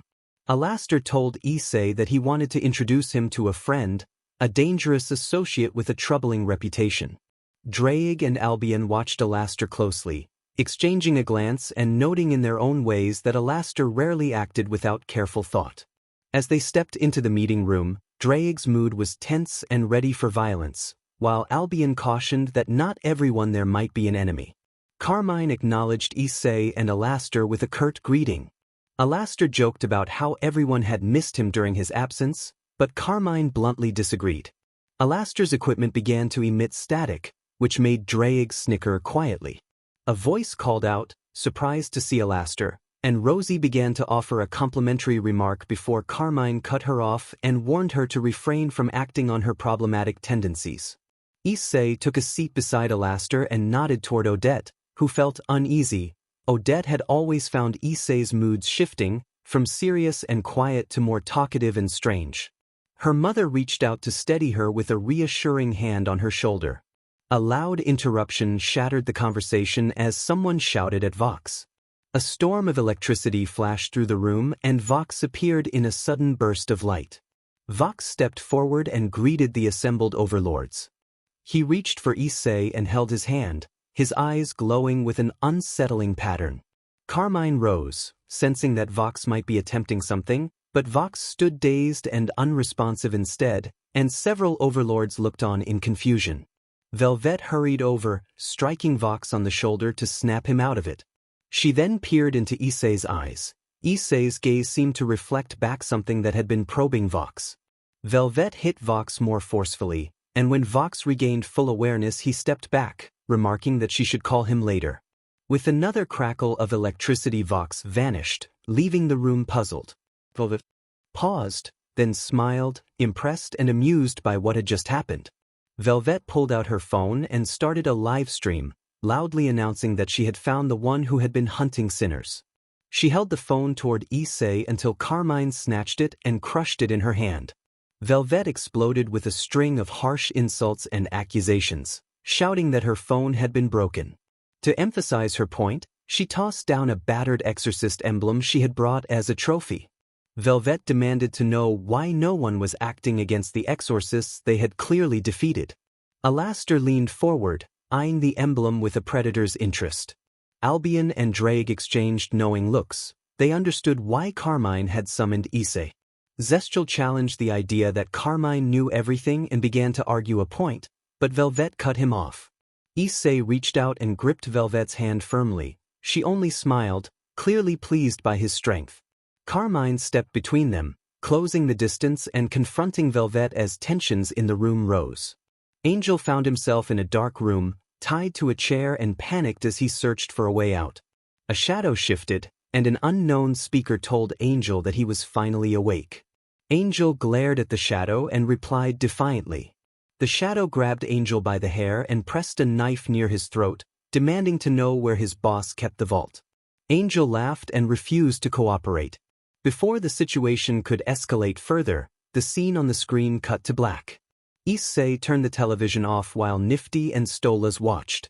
Serpentius looked as if his life had been pulled apart, and Charlie appeared pale and unsettled.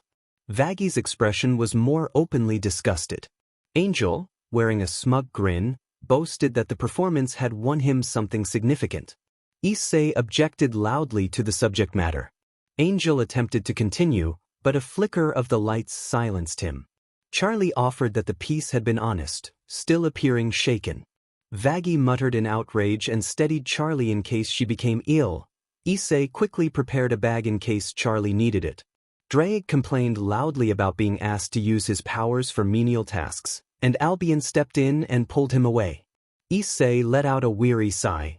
Drake tended to make a scene when he was reduced from his usual role. Husker commented that the interrogation scene did not feel convincing. Angel bristled at the criticism, defending his work as art. Issei dryly observed that Angel's line of work was hardly new. The others listened as Husker launched into a blunt rundown of perceived faults and vulnerabilities among them. Husker described Serpentius as insecure and prone to odd habits. Charlie felt unnerved by the remark, and Vaggy readied herself to intervene before Charlie calmed her. Husker then said that Charlie tended to wear her heart on her sleeve and tried to fix everyone else's problems. When questioned about which princess he meant, Husker pointed at Charlie. Husker made an unelaborated accusation about another individual's inappropriate conduct. The comment was not expanded on. Stella watched with a small, knowing smile and knocked over some drinks. Husker continued, accusing others of being lonely or fearful of being alone, and then turned to the newly waking Octavia and Issei, offering terse observations about their insecurities. Angel laughed at the bluntness of the assessments. Issei suddenly excused himself and vanished from the room. A short while later, Charlie called down to him and asked him to accompany her to Angel's boss's place. Issei answered and noted, briefly, that he could sense Drake's violent instincts stirring. Sometime later, Issei and Charlie entered the boss's home. A hellhound was present, causing Charlie to blush. Issei steadied her and guided her forward. Issei announced to Angel that they were there to take him home. Angel rose from the bed and appeared frightened. Val reacted with a hostile fury when he recognized Issei. His eyes glowed, and he demanded to know why Charlie and Issei had come to his place. Val advanced and reached toward Charlie in a way that felt threatening. Shadows gathered around Issei as he stepped forward and commanded that Angel leave with them. Val produced a gun and forced the situation into a standoff. Issei, unflinching, placed the gun against his own forehead to emphasize his demand. A shot rang out, but Issei did not collapse. His shadow power diverted the impact, and he remained standing. Issei seized Val by the throat and grew in size until he towered over him. Angel shouted for Issei to stop. Issei released Val and looked straight into Angel's eyes. Angel felt something cold and immense in that gaze, rage and a fierce protectiveness. Issei warned Val that if Angel came home bruised, he would return personally, and shadowy figures and spirit-like allies began to form around him. Val realized who he was dealing with and addressed him as the destructive dragon he had heard about. Issei issued a final warning that others would meet him if he harmed Angel, and Val nodded reluctantly. Issei then ordered one of his shadow allies, Isaiah, to disable a few cameras, and Isaiah complied. Once the surveillance was cut, Val struck Angel and declared that Angel would remain under his control for the night, refusing him a break. Issei and Charlie left, but as they walked away, Charlie noticed blood on the floor and a stain on Issei's pants. Issei had concealed an injury. Alarmed, Charlie checked Issei and saw that his hand had suffered a serious injury. Charlie reached out and used her abilities to heal Issei's hand, easing his wound. Issei pulled away from Charlie. He reassured her that she did not need to worry and explained that they had left Angel alone because curing someone of the poison required a slow taper or an antidote. Unfortunately, the only antidote available would mean removing Val, and Angel was emotionally attached to Val. There was a chance Angel might prefer that outcome, but Issei would rather the choice be Angel's own. Charlie began to cry, then her expression hardened with determination. She told him it was time for his therapy session. Issei stopped in his tracks, surprised. He turned, his eyes glowing red and white. Charlie insisted that he start therapy. She agreed that Husker had been mostly right about the problem with Drake, and she added that there might be something else. She suspected he could be suicidal. Issei laughed, his face shadowed beneath his hood. He raised a hand, and a wound smoothed as if by will, reminding himself that he was still human. Pain kept him grounded. When the other problem was mentioned, he and Drake began to speak. Issei, through Drake's voice, declared that he would not allow anyone or anything to harm his loved ones and that he would do everything to keep them by his side. Charlie watched him, thinking that his soul had fallen under the sway of darkness and that she needed to pull him back. Drake was not helping. He was changing Issei into someone dangerous. Issei insisted that becoming dangerous did not make him evil and said he would fix their problems before helping others. He turned away, walked a short distance, then ran up the side of a nearby building. The overlords left the chamber while Zestial and Issei followed behind Carmen. Alastair trailed them and told the egg boy to listen in on their conversation. Issei gripped his temple, his eyes glowing as memories of Drake flickered through him. He focused and drew those lingering echoes inward, binding them to himself. Carmine asked what he was doing, and Issei smiled as he raised his hand. A spear of light, rimmed with shadow, formed above his palm and surprised the elder overlords. Carmine went pale as she understood the implication. Zestial placed a hand on her back and asked if she was all right. Carmine watched Issei test the spear and then channel the energy into his claws, a confirmation of something she had suspected. She rubbed her nose and nodded to Zestial, who sighed at the secrets between old friends. Carmine told Issei that if he had finished testing his new weapon, they needed his help. Issei sighed and retracted his claws, saying that he already knew Carmine had killed the angel and asking why he had been called. Carmine replied that she needed Drake more than anything. A presence surfaced as Drake pulled himself up and fixed Carmine with a fierce gaze, addressing her as the Angel of Mercy and asking what she wanted. Carmine asked if he was still willing to go to war with heaven. Drake answered with fierce conviction, saying that they had destroyed his kind and he intended to strike back. Carmine sighed, took a drink, and pleaded with him to avoid harming those who did not deserve it. Drake and Issei exchanged a look and both nodded to her request. As the two left, Carmine called after Issei to stop by later. She said she had a gift for him. Issei acknowledged and walked away. The egg boy slipped out from behind a plant and Alastair appeared. Alastair asked what the egg boy had learned. The egg boy reported that the woman had summoned others to her room and told them she had killed the angel, but in truth the emo had absorbed a relic and gained its memories. The woman then asked for Drake, and an armored figure had appeared behind them. Alastair reacted with disbelief, then silenced the egg boy, his gaze hardening as he vowed to confront Drake and settle old scores for what had been done to him and his mother. Later, Issei entered the factory and called out. A voice directed him to a workbench where Carmine was inspecting a piece of angel steel. She asked him if he could refrain from absorbing anything. A crimson aura trembled around Issei for a moment as he answered that he could.